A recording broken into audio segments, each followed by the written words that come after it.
നമുക്കൊരു ഒരുപാട് പ്രതിസന്ധികളിലൂടെ കടന്നു പോകുന്നുണ്ട്. അപ്പൊ ആ പ്രതിസന്ധികളൊക്കെ തരണം ചെയ്ത് കഴിഞ്ഞാൽ മാത്രമേ നമുക്ക് ഒരു സന്തോഷകരമായ ഒരു അവസ്ഥ ഉണ്ടാവുള്ളൂ. ഈ പ്രതിസന്ധികൾ വരാനുള്ള കാരണം എന്താണെന്ന് നമ്മൾ പലപ്പോഴും ആലോചിച്ചിട്ടുണ്ടാവില്ല. നമ്മള് ജനിച്ച് വളർന്ന് ഇങ്ങനെ ഈ പോരുന്ന സമയത്ത് ഓരോ ഘട്ടത്തിലും നമുക്ക് ഓരോ കഴിവുകൾ നേടേണ്ടതുണ്ട്. ആ കഴിവുകൾ നേടേണ്ട സമയത്ത് നമുക്ക് എങ്ങനെ കഴിവ് നേടുന്നതെന്ന് ചോദിച്ചു കഴിഞ്ഞാൽ നമുക്കൊരു പ്രോബ്ലമാണ് വരിക. ഒരു പ്രോബ്ലം നമുക്ക് കിട്ടും. ആ പ്രോബ്ലം നമ്മൾ വർക്കൗട്ട് ചെയ്ത് കഴിയുമ്പോൾ നമ്മൾ അതിന് ആ കഴിവ് നേടുക ചെയ്യുക. നിങ്ങൾ എല്ലാവരും ഒന്ന് പരിശോധിച്ച് നോക്കുക. ജീവിതത്തിൽ എന്തെങ്കിലും നേടിയിട്ടുണ്ടെങ്കിൽ ആ നേടുന്നതിന് തൊട്ട് മുമ്പ് അത് നമുക്ക് വല്ലാത്ത സ്ട്രെസ് അനുഭവിച്ചൊരു പ്രോബ്ലമാണ്. ആ പ്രോബ്ലം വളരെ കഷ്ടപ്പെട്ട് നമ്മൾ അതിനെ മറികടന്ന് പോയി കഴിയുമ്പോൾ നമുക്കത് ഈസി ആയിട്ട് മാറുന്നു. അങ്ങനെയാണ് നമുക്ക് ഓരോ കഴിവും നേടിയിട്ടുള്ളത്. പലപ്പോഴും ഈ മദ്യപാനികളെ സംബന്ധിച്ച്, മദ്യാസക്തരെ സംബന്ധിച്ചിടത്തോളം ഇവര് പലപ്പോഴും ചെയ്തിട്ടുള്ളത് ഈ വലിയ പ്രോബ്ലം വരുന്ന സമയത്ത് അതിനെ ഫേസ് ചെയ്യാൻ നിൽക്കാതെ മെല്ലെ ഒഴിഞ്ഞു മാറി മറ്റു മേഖലയിലേക്ക് തിരിയുന്നു, മദ്യത്തിലേക്ക് തിരിയുന്നു. അപ്പൊ ഈ പ്രോബ്ലം അവിടെ തന്നെ നിൽക്കുകയാണ്. അതുകൊണ്ട് തന്നെ ആ ഒരു കഴിവ് നമുക്ക് അവിടെ നിന്ന് നേടിയിട്ടില്ല. അങ്ങനെ നമുക്ക് കഴിവ് നേടേണ്ട ഒരുപാട് സന്ദർഭങ്ങളിൽ നമ്മൾ ഒഴിഞ്ഞു മാറി എസ്കേപ്പ് ചെയ്ത് പോയത് കൊണ്ട് പ്രായം അങ്ങോട്ട് കൂടുകയും ചെയ്തു. വയസ്സ് അങ്ങോട്ട് കൂടി വന്നപ്പോഴും ആ കഴിവ്, അതായത് ഓരോ പ്രായത്തിലും നേടേണ്ട പല കഴിവുകളും നേടാതെയാണ് നമ്മൾ പലപ്പോഴും വന്നിട്ടുണ്ടാവുക. അതുകൊണ്ട് തന്നെ നമുക്ക് പെട്ടെന്ന് മദ്യപാനത്തിൽ നിന്ന് മാറി നിന്ന് കഴിയുമ്പോൾ എത്ര വയസ്സായാലും, ഇപ്പൊ 40 വയസ്സ് അല്ലെങ്കിൽ 45 വയസ്സ് ഏത് വയസ്സിലായാലും ആ വയസ്സിൽ എത്തുമ്പോൾ അയാൾക്ക് നേടിയിരിക്കേണ്ട കുറേ കഴിവുണ്ട്. കാരണം അയാളൊരു കുടുംബനാഥനാണ്. മക്കളുണ്ട്, മക്കള് വലുതായിരിക്കണം, ഭാര്യയുണ്ട്, പ്രായമായ അച്ഛനുണ്ട്, അമ്മയുണ്ട്, സാമ്പത്തിക കാര്യങ്ങൾ കൈകാര്യം ചെയ്യേണ്ടതുണ്ട്, ജോലിയുടെ ഉത്തരവാദിത്തങ്ങളുണ്ട്. ഇങ്ങനെ നൂറുകൂട്ടം കാര്യങ്ങൾ വരുന്ന സമയത്ത് ആ കാര്യങ്ങളെല്ലാം ഫേസ് ചെയ്യാൻ നമുക്ക് ചിലപ്പോൾ പറ്റാതെ വരുന്നത്, ആ കാര്യങ്ങളൊക്കെ ഫേസ് ചെയ്യാനുള്ള കഴിവ് നമുക്ക് ഉണ്ടാവേണ്ട പല സമയത്തും നമ്മൾ അതിൻ്റെ അകത്ത് ഒഴിഞ്ഞു മാറിപ്പോയതുകൊണ്ടാണ്. വീണ്ടും നമ്മൾ കുടിയൊക്കെ നിർത്തി കഴിഞ്ഞ് ഇങ്ങോട്ട് തിരിച്ചു വരുമ്പോൾ ഈ ഇത്രയും സംഗതിയിൽ വീണ്ടും നമ്മൾ ഇതിനെ ഫേസ് ചെയ്ത് ഈ പ്രോബ്ലത്തെ ഫേസ് ചെയ്തുകൊണ്ടിരിക്കുന്നുണ്ട്. അതുകൊണ്ടാണ് ഈ കള്ളുകൂടി നിർത്തി വന്ന ആൾക്കാർ പെട്ടെന്ന് കുറെ കാലത്തേക്ക് അതിതീവ്രമായ പ്രോബ്ലമാണ് ഫേസ് ചെയ്യുക. കാരണം ഇതിപ്പോ ഒരാളുടെ ഒരു പ്രോബ്ലം എന്ന് പറയുന്നത് അയാൾക്കത് ചെയ്യാനുള്ള കഴിവില്ലാതെ വരുമ്പോഴാണ് അയാൾക്കത് പ്രോബ്ലം ആയി മാറുന്നത്. നമ്മളുടെ ഒരു പ്രോബ്ലം മറ്റൊരാൾക്ക് പ്രോബ്ലം അല്ല, അല്ലെങ്കിൽ വേറൊരാൾക്കുള്ള പ്രോബ്ലം നമ്മളെ സംബന്ധിച്ചിടത്തോളം ഈസിയാണ്. കാരണം നമുക്ക് അതിനുള്ള കഴിവുണ്ട്, അയാൾക്ക് അതിനുള്ള കഴിവില്ല, അത് സോൾവ് ചെയ്യാനുള്ള കഴിവില്ല. കാരണം അയാൾ ആ ഒരു രീതിയിൽ വന്ന പ്രോബ്ലത്തെ അയാൾ മറികടന്നിട്ട് അയാൾക്ക് അതിനുള്ള കഴിവ് നേടിയിട്ടുണ്ട്. നമുക്ക് അതിനുള്ള കഴിവ് നേടിയിട്ടില്ല. അല്ലെങ്കിൽ ചിലത് നമ്മൾ കഴിവ് നേടിയിട്ടുണ്ട്, പ്രോബ്ലത്തെ ഫേസ് ചെയ്ത് കഴിവ് നേടിയിട്ടുണ്ട്, അയാൾ അത് നേടിയിട്ടില്ല. അപ്പൊ അങ്ങനെ വന്നു കഴിയുമ്പോൾ നമുക്ക് ഈ ഏത് വയസ്സിലായാലും കൂടി നിർത്തി വന്നു കഴിഞ്ഞ് കഴിയുമ്പോൾ അയാൾക്ക് ഈ പ്രോബ്ലത്തെ, നേരത്തെ ഫേസ് ചെയ്തുകൊണ്ടിരുന്ന അതേ പ്രോബ്ലത്തെ തന്നെ വീണ്ടും ഫേസ് ചെയ്യേണ്ടി വരുന്നു. അങ്ങനെ ഫേസ് ചെയ്ത് വരുന്ന സമയത്ത് ചിലര് അതിനോട് പ്രതികരിച്ചുകൊണ്ട് മുന്നോട്ട് പോകും, ചിലര് അതിനെ തട്ടി പുറകോട്ട് പോരും. അപ്പൊ പുറകോട്ട് വരുമ്പോൾ പിന്നെ അയാൾക്ക് എസ്കേപ്പ് ചെയ്യാനുള്ള ഒരു മാർഗം എന്ന് പറഞ്ഞ് വീണ്ടും കുടിച്ചു പോലാം. അപ്പൊ അതുകൊണ്ടാണ് ആൽക്കഹോളിക്സ് അനോണിമസ് മുന്നോട്ട് വെച്ചിരിക്കുന്ന പടികളൊക്കെ തന്നെ എങ്ങനെയാണ് ഒരു പ്രശ്നത്തെ അയാൾക്ക് ഫേസ് ചെയ്യേണ്ടത്, അതിന് മറികടക്കേണ്ടത് എന്നുള്ളതൊക്കെ അയാൾക്ക് ഒരു ധാരണ ഉണ്ടാവും. അപ്പൊ അതുകൊണ്ട് നമുക്ക് ഇവിടെ ഏറ്റവും പ്രധാനപ്പെട്ടത് ഈ ജീവിത പങ്കാളിയുമായിട്ടുള്ള പ്രോബ്ലമാണ്. അതിനെ കുറിച്ചാണ് ഇന്ന് പറയുന്നത്. ജീവിത പങ്കാളി എന്ന് പറയുന്നത് ഭാര്യ ആണെങ്കിൽ ഭർത്താവ്, ഭർത്താവാണെങ്കിൽ ഭാര്യ എന്ന് പറയുന്ന ഈ രണ്ട് ബന്ധം, അതായത് ഭാര്യ ഭർത്തൃ ബന്ധത്തിന്റെ ഒരു പ്രത്യേകത എന്ന് പറയുന്നത്, നമുക്ക് ഒരുപാട് ബന്ധങ്ങളുണ്ട്. ഒരുപാട് അതില് അച്ഛൻ, അമ്മ, സഹോദരങ്ങള്, മക്കള്, അമ്മാവൻ, അമ്മായി, ജ്യേഷ്ഠൻ, അനിയൻ ജ്യേഷ്ഠത്തി, അനിയത്തി എന്ന് പറഞ്ഞ കുറേ ബന്ധങ്ങൾ നമുക്കുണ്ട്. ഇതിൽ ഒരു ബന്ധം പോലും നമ്മൾ തെരഞ്ഞെടുത്ത ബന്ധമല്ല. അച്ഛനെ നമ്മൾ തെരഞ്ഞെടുത്തല്ല, അമ്മയെ തെരഞ്ഞെടുത്തല്ല, സഹോദരൻ സഹോദരി ഒന്നും അമ്മാവനെ അമ്മായി ഒന്നും തെരഞ്ഞെടുത്തല്ല. നമ്മൾ ജീവിതത്തിൽ ആകെ തിരഞ്ഞെടുക്കുന്ന ഒരേ ഒരു ബന്ധമേ ഉള്ളൂ, അത് നമ്മുടെ ജീവിത പങ്കാളിയാണ്. അത് നമ്മൾ തന്നെ തിരഞ്ഞെടുക്കുന്ന ബന്ധമാണ്, മറ്റൊന്നും തിരഞ്ഞെടുക്കുക. എന്നിട്ട് ഈ പലപ്പോഴും പല ആൾക്കാരും ഈ തിരഞ്ഞെടുത്തത് നമ്മളാണ്. എന്നിട്ട് ഈ ബന്ധം ശരിയല്ല എന്ന ഒരു പരാതിയുമായിട്ടാണ് ജീവിത അവസാനം വരെ ചില ആൾക്കാർ പോവുക. മറ്റൊന്നും തിരഞ്ഞെടുക്കാത്ത ബന്ധ. അപ്പൊ അതിന് യഥാർത്ഥത്തിൽ കുറ്റക്കാരൻ നമ്മൾ തന്നെയാ. ശരിക്കും തെരഞ്ഞെടുപ്പ് നടത്തിയപ്പോഴാണ് അതിന്റെ പ്രശ്നം ഉണ്ടായത്. അപ്പൊ തെരഞ്ഞെടുത്ത് കഴിഞ്ഞു കഴിഞ്ഞാൽ പിന്നെ അതിനെ അംഗീകരിക്കേണ്ട ഒരു ഉത്തരവാദിത്വം നമുക്കുണ്ട്, കാരണം നമ്മൾ ചെയ്ത ഒരു സംഗതി ആയതുകൊണ്ട് തന്നെ. ഇനി രണ്ടാമത് ഒരു കാര്യം കൂടെ പറയാം. ഈ ജീവിത പങ്കാളിയുടെ ഒരു പങ്കാളിയെ കുറിച്ച് ഒരിക്കലും ഞാനൊരു ഒരു വർക്ക് ചെയ്യിച്ചു ഒരു AI മീറ്റിങ്ങിൽ. അവിടെ ഒരു 10-50ഓളം പേരുണ്ടായിരുന്നു. അതിൽ ഭാര്യയും ഭർത്താവും എല്ലാം ഉള്ള അല്ലെന്നൊക്കെ ഉള്ളൊരു ഒരു പരിപാടിയായിരുന്നു. ഞാനൊരു 10-50 പേർക്ക് ഞാനൊരു കസ്റ്റം പേപ്പർ കൊടുത്തിട്ട് അതിൽ എല്ലാവരോടും അതിൻ്റെ അകത്ത് 30 പേരുടെ പേര് എഴുതാൻ പറഞ്ഞു. ഏറ്റവും അടുത്ത ബന്ധമുള്ള 30 പേരുടെ പേര് എഴുതാൻ പറഞ്ഞു. അതിലെ 30 പേരുടെ പേര് എല്ലാവരും എഴുതി. അതിനുശേഷം ഞാൻ പറഞ്ഞു എല്ലാവരും എഴുതി കഴിഞ്ഞു കഴിഞ്ഞാൽ ഒരു അത്ര അടുത്ത ബന്ധമല്ലാത്ത ഒരു 10 എണ്ണം വെട്ടിക്കളയാൻ പറഞ്ഞു. ആ 10 എണ്ണം എല്ലാവരും വെട്ടി, വളരെ വേഗം വെട്ടി. കുറെ ദൂരെയുള്ള കുടുംബക്കാരുടെ പേരൊക്കെ വെട്ടി. ഇനി 20 പേരാണുള്ളത്, അതിലൊരു 10 എണ്ണവും കൂടി വെട്ടാൻ പറഞ്ഞു. ആ 10 എണ്ണവും അവരിങ്ങനെ ആലോചിച്ച് നോക്കിയിട്ട് വളരെ വേഗം അതിനെ അങ്ങോട്ട് വെട്ടിക്കളഞ്ഞു. പിന്നെ ഒരു 10 എണ്ണം ബാക്കിയുണ്ട്, അതിലൊരു 5 എണ്ണം വെട്ടാൻ പറഞ്ഞു. അപ്പോൾ കുറച്ചു നേരം അവരങ്ങനെ ആലോചിച്ചു നിന്നു, കാരണം അത് സഹോദരനും ഒക്കെയാണ് അതിൻ്റെ അകത്തുള്ളത്, വെട്ടിക്കളയേണ്ട ഭാഗത്തുള്ളത്. ഏതായാലും അവർ ആലോചിച്ച് ഈ 5 പേരുടെ പേര് ബാക്കിയുണ്ട് എന്ന് എല്ലാവരും പറഞ്ഞു. അതില് ആലോചിച്ച് നോക്കി കഴിഞ്ഞപ്പോൾ നമുക്കറിയാം, ഒന്ന് ഭാര്യയാണ്, പിന്നെ 2 മക്കളാണ്, പിന്നെ അച്ഛനും അമ്മയാണ് ബാക്കിയുള്ളത്. അതില് ഒരു 2 പേരുടെ പേരും കൂടെ വെട്ടിക്കളയാൻ പറഞ്ഞു. അപ്പോ അവര് കുറെ നേരം ആലോചിച്ച് 2 പേരുടെ പേര് വെട്ടി. ഞാൻ എല്ലാവരുടെയും പേപ്പർ പരിശോധിച്ചു.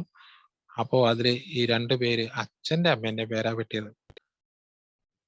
അതെന്തുകൊണ്ടാണെന്ന് ചോദിച്ചപ്പോൾ പറഞ്ഞു അവർക്ക് വയസ്സായി, അവരെത്ര കാലം കൂടെ ഉണ്ടാവും എന്ന് പറയാൻ പറ്റില്ല, അതുകൊണ്ടാണ് അവരുടെ പേര് വെട്ടിക്കളഞ്ഞത്. ഇനി 3 പേരാണുള്ളത്, അതില് 2 പേരുടെ പേരും കൂടെ വെട്ടിക്കളയാൻ പറഞ്ഞു. എല്ലാവരും കുറെ നേരം ആലോചിച്ചു. മക്കളും ഭാര്യയുമാണ് കൂടെ ഉള്ളത്, ഭർത്താവും മക്കളുമാണ് കൂടെ ഉള്ളത്. അതിൽ 2 പേരുടെ പേര് വെട്ടാൻ പറഞ്ഞപ്പോ കുറെ നേരം ആലോചിച്ച് അവർ 2 പേരുടെ പേര് വെട്ടി. ഇനി ഒരാളുടെ പേര് ബാക്കിയുണ്ട്, അത് ആരുടെയാണ് എന്ന് ചോദിച്ചപ്പോ അത്ഭുതം എന്ന് പറയട്ടെ, ആ സദസ്സിലുണ്ടായിരുന്ന എല്ലാവരും എഴുതിയ പേര് ഭാര്യയുടെ അല്ലെങ്കിൽ ഭർത്താവിന്റെ പേരാണ്. ഞാൻ നേരത്തെ പറഞ്ഞ നമ്മൾ ജീവിതത്തിൽ ആകെ തിരഞ്ഞെടുക്കുന്ന ഒരേ ഒരു ബന്ധമുള്ള ആ ബന്ധമാണ് നമ്മൾ അവസാനം ഒരാളുടെ പേരിലേക്ക് ചുരുങ്ങിയപ്പോ ബാക്കി വെച്ചത്. അപ്പൊ എല്ലാവരോടും ഞാൻ ചോദിച്ച ഒരു ചോദ്യം ഇതായിരുന്നു: എന്തുകൊണ്ടാണ് ഈ ഇത്ര സ്നേഹിച്ച് വളർത്തിയ മക്കളുടെ പേരും നമ്മളെ പ്രസവിച്ച് വളർത്തിയ അമ്മയുടെ പേര് പോലും, വളർത്തി വലുതാക്കിയ അമ്മയുടെ അച്ഛൻ്റെയും പേരൊക്കെ വെട്ടിക്കളഞ്ഞ് എന്തുകൊണ്ടാണെന്ന് ചോദിച്ചപ്പോൾ അവര് അച്ഛൻ്റെ അമ്മേന്റെ കേസ് ഞാൻ നേരത്തെ പറഞ്ഞു. മക്കളുടെ കേസ് എന്താന്ന് പറഞ്ഞപ്പോൾ മക്കള് പ്രായമായി കഴിഞ്ഞാൽ അവർ കല്യാണം കഴിക്കും. കല്യാണം കഴിച്ചു കഴിഞ്ഞാൽ പിന്നെ അവര് ചിലപ്പം ആൺകുട്ടികളാണെങ്കിൽ ഭാര്യമാരുടെ കൂടെ, അതല്ലെങ്കിൽ പെൺകുട്ടികളാണെങ്കിൽ ഭർത്താവിന്റെ കൂടെയൊക്കെ പോവുകയും ഒക്കെ ചെയ്യും. എൻ്റെ ജീവിതത്തിലെ അവസാനം വരെ എൻ്റെ കൂടെ ഉണ്ടാകും എന്ന് എനിക്ക് ഉറപ്പുള്ള ഒരേ ഒരാളേ ഉള്ളൂ, അതെന്റെ ജീവിത പങ്കാളിയാണ് എന്ന് എല്ലാവരും പറഞ്ഞു. അവിടെ സദസ്സിൽ ഉണ്ടായിരുന്ന ആൾക്കാരിൽ ഭാര്യയും ഭർത്താവും ഉണ്ടായിരുന്നു. അവർ 2 പേരും അത് അങ്ങനെ തന്നെയാണ് എഴുതിയത്. അങ്ങോട്ടും ഇങ്ങോട്ടും കാണിച്ചു. ഒരു വലിയ ഒരു സംഭവമായിരുന്നു, എല്ലാവരുടെയും മനസ്സിൽ വലിയൊരു ഫീലിംഗ് ആണ്. ഒരുപാട് കച്ചറുണ്ടാക്കി വഴക്ക് കൂടുന്ന വീട്ടിൽ പോലും, ഭാര്യയും ഭർത്താവും കൂടെ വഴക്ക് കൂടുന്ന വീട്ടിൽ പോലും എഴുതിയത് ഇയാളുടെ പേരാണ് എന്ന് ആ ഭർത്താവ് അറിഞ്ഞപ്പോൾ അല്ലെങ്കിൽ ഭാര്യ അറിഞ്ഞപ്പോൾ ഒരു വല്ലാത്തൊരു ഒരു ഫീലിംഗ് ആയിരുന്നു അവിടെ ഉണ്ടായിരുന്നത്. കാരണം ഒരേ അവസ്ഥയിൽ പ്രായമായി കഴിയുമ്പോൾ ഒരു 50-60 വയസ്സൊക്കെ ആയി കഴിയുമ്പോൾ ആരും ഇല്ലാത്ത അവസ്ഥയിൽ കൂടെ ഉണ്ടാവും, എപ്പോഴും ഉണ്ടാവുമെന്ന് ഉറപ്പുണ്ട്. അപ്പൊ അതുകൊണ്ട് തന്നെ ഈ ബന്ധത്തെ ഉണ്ടാവുന്ന ചില പാളിച്ചകളെ കുറിച്ചാണ് ഞാൻ ഇന്ന് പറയുന്നത്. വളരെ ചുരുക്കി വളരെ പോയിന്റുകൾ മാത്രം ഒന്ന് പറയാം എന്ന് വിചാരിക്കാം. നിങ്ങൾ അതിനെ ഒന്ന് ഡെവലപ്പ് ചെയ്താൽ മതി, അത്ര സമയമേ കിട്ടുള്ളൂ. ഒന്ന് ഏറ്റവും പ്രധാനപ്പെട്ടതാണ് പരസ്പരം ബഹുമാനിക്കുക എന്ന് പറയുന്നത്. ഈ ബഹുമാനം എന്ന് പറയുന്നത് 3-4 തരത്തിൽ വരും. ഒന്ന്, മുതിർന്നവരെ നമുക്ക് ബഹുമാനിക്കാം. നമ്മളുടെ അതേ പ്രായമുള്ളവരോട് നമുക്ക് സൗഹൃദം ഉണ്ടാവാം, നല്ല സൗഹൃദം കാണിക്കാം. അതേപോലെ നമ്മളെക്കാളും പ്രായം കുറഞ്ഞ ആൾക്കാരോട് നമുക്ക് വാത്സല്യം കാണിക്കാം. ഇത് മൂന്നും ശരിക്കും പറഞ്ഞാല് പരസ്പരം ബഹുമാനിക്കുന്നതിന്റെ തുല്യമാണ്. ഈ ബഹുമാനം വാക്കിലും പ്രവൃത്തിയിലും ഒക്കെ ഉണ്ടാകണം. ഈ ബഹുമാനം ഇല്ലാത്ത ആൾക്കാർ എന്താ ചെയ്യാന്ന് വെച്ച് കഴിഞ്ഞാൽ ചിലപ്പോ മണ്ടൻ, പൊട്ടൻ, വിഡ്ഢി, തെണ്ടി അങ്ങനെയുള്ള ചില വാക്കുകളൊക്കെ ചിലപ്പോൾ നമ്മൾ അറിയാതെ പ്രയോഗിക്കുക. അതേപോലെ കളിയാക്കുക, അവഹേളിക്കുക, ഇതൊക്കെ ചെയ്യുന്നത് ഈ എന്താണ്, ഒരു ബഹുമാനമില്ലായ്മയുടെ ലക്ഷണങ്ങളാണ്. അപ്പൊ പരസ്പരം ബഹുമാനമുള്ള ഒരാളെ ഒരിക്കലും നമ്മൾ കളിയാക്കിയാല, ബഹുമാനമുള്ള ഒരാളെ നമ്മൾ ഒരിക്കലും അവഹേളിക്കുകയല്ല. കൊള്ളരുതാത്തവനെന്നും പിടിപ്പ് കെട്ടവനെന്നും വിവരമില്ലാത്തവനെന്നും ബുദ്ധിശൂന്യനെന്നും പറഞ്ഞ് നമുക്ക്, പൊട്ടനെന്നും പറഞ്ഞ് നമുക്ക് കളിയാക്കില്ല. അപ്പൊ അങ്ങനെ കളിയാക്കാതെയും അവഹേളിക്കാതെയും ഒക്കെ വിഡ്ഢി, തെണ്ടി എന്നുള്ള ഡയലോഗുകളൊക്കെ പറയാതെയും ഇരിക്കാൻ നമ്മൾ ശ്രദ്ധിക്കേണ്ടതുണ്ട് നമ്മളുടെ ജീവിത പങ്കാളിയെ കുറിച്ച്. അപ്പോൾ ഏറ്റവും നമുക്കൊരു അർഹിക്കുന്ന ഒരു സ്ഥാനത്തേക്ക് വെക്കുമ്പോഴാണ്, കാരണം നമ്മൾ തെരഞ്ഞെടുത്ത് നമ്മളുടെ ജീവിതത്തിൽ ഒന്നിച്ചു കൊണ്ടുപോകാമെന്ന് തീരുമാനിച്ച ഒരാളെന്ന നിലയ്ക്ക് അവരോട് ആ ബഹുമാനം കാണിക്കുന്നതാണ്. അങ്ങനെ കാണിക്കണമെങ്കിൽ നമുക്ക് നല്ല എളിമ ആവശ്യമുണ്ട്. അതിനാണ് നമുക്ക് ഹ്യൂമിലിറ്റി പറയുന്ന, അതിനാണ് നമുക്ക് അഹങ്കാരം, അതായത് ഈഗോ ഇല്ലാതിരിക്കുന്ന ഒരു അവസരത്തിൽ നമുക്ക് അതങ്ങനെ ചെയ്യാൻ കഴിയുള്ളൂ. ഞാൻ വലിയവൻ എന്നുള്ള ഒരു ചിന്ത വന്നു കഴിഞ്ഞാൽ അത് ആ ബഹുമാനം ഉണ്ടാവില്ല. അപ്പൊ എന്തൊക്കെയാണെങ്കിലും ഒരു കുടുംബമായിട്ട് ഒന്നിച്ച് പോവേണ്ടതാണ് എന്ന് ചിന്തിക്കുന്നെങ്കിൽ ഈ പറഞ്ഞ ഒരു എളിമ പങ്കാളിയുടെ മുമ്പിൽ ഉണ്ടാവുന്നത് നല്ലതാണ്. അതേപോലെ അതാണ് അവർക്ക് സ്നേഹമുണ്ടെന്ന് തോന്നുക. അതുപോലെ പരസ്പരം പൊരുത്തപ്പെടുക എന്നുള്ളതാണ് ഏറ്റവും പ്രധാനപ്പെട്ട കാര്യം. അതായത് രണ്ടുപേരും 2 വ്യക്തികളാണ്, 2 കുടുംബത്തിലെ 2 സ്ഥലത്തെ 2 സംസ്കാരത്തിന്റെ ഉടമകളാണ്. അപ്പൊ ആ 2 സംസ്കാരത്തിൽപ്പെട്ട ആൾക്കാർ ഒരു സ്ഥലത്ത് ഒന്നിച്ചു കൂടുമ്പോൾ തീർച്ചയായിട്ടും 2 പേർക്കും വളർന്നു വന്ന സാഹചര്യത്തിലെ ചില കാഴ്ചപ്പാടുകൾ ഉണ്ടാവും. അപ്പൊ അത് എൻ്റെ കാഴ്ചപ്പാടുമായിട്ട് തികച്ചും വ്യത്യസ്തമാവാൻ സാധ്യതയുണ്ട് ഇയാളുടെ കാഴ്ചപ്പാട്. കാരണം നമ്മൾ ആകെ ഈ അറേഞ്ച്ഡ് മാരേജിനാണ് നമ്മൾ ആകെ കണ്ടിട്ടുള്ളത് അവരുടെ ബാഹ്യമായിട്ടുള്ള ഈ സൗന്ദര്യവും അവരുടെ സാമ്പത്തികാവസ്ഥയും അവരുടെ കുടുംബ മഹിമയും ഒക്കെ നമ്മൾ കണ്ടിട്ട് കല്യാണം കഴിക്കുന്നത്. അപ്പൊ കല്യാണം കഴിച്ച് വീട്ടിൽ വന്നു കഴിയുമ്പോഴാണ് അവരുടെ പേഴ്സണാലിറ്റിയെ കുറിച്ച് നമ്മൾ അറിയുക. അപ്പൊ ആ പേഴ്സണാലിറ്റിയിൽ നമ്മളുടെ പേഴ്സണാലിറ്റിയുമായിട്ട് ചിലപ്പോൾ വിരുദ്ധമായിരിക്കും ഉണ്ടാവുക. അങ്ങനെ വരുമ്പോ അത് നന്നായി പോകണമെങ്കിൽ വേണ്ടത് പ്രധാനമായിട്ടും പൊരുത്തപ്പെടുകയാണ്. അതിന് നമ്മളോട്, അതായത് നമുക്ക് ചില കാഴ്ചപ്പാടുണ്ടാവും, നമ്മളോട് നന്നായി പെരുമാറണം, നമ്മളെ സ്നേഹിക്കണം എന്നൊക്കെയാണ് നമ്മൾ ആഗ്രഹിക്കുന്നെങ്കിൽ ത്യാഗവും സഹിഷ്ണുതയും വിശാല മനസ്സും ഒക്കെ ഉള്ള ഒരാൾക്ക് മാത്രമാണ് ഈ പറഞ്ഞ കാര്യങ്ങളൊക്കെ ചെയ്യാൻ കഴിയുക.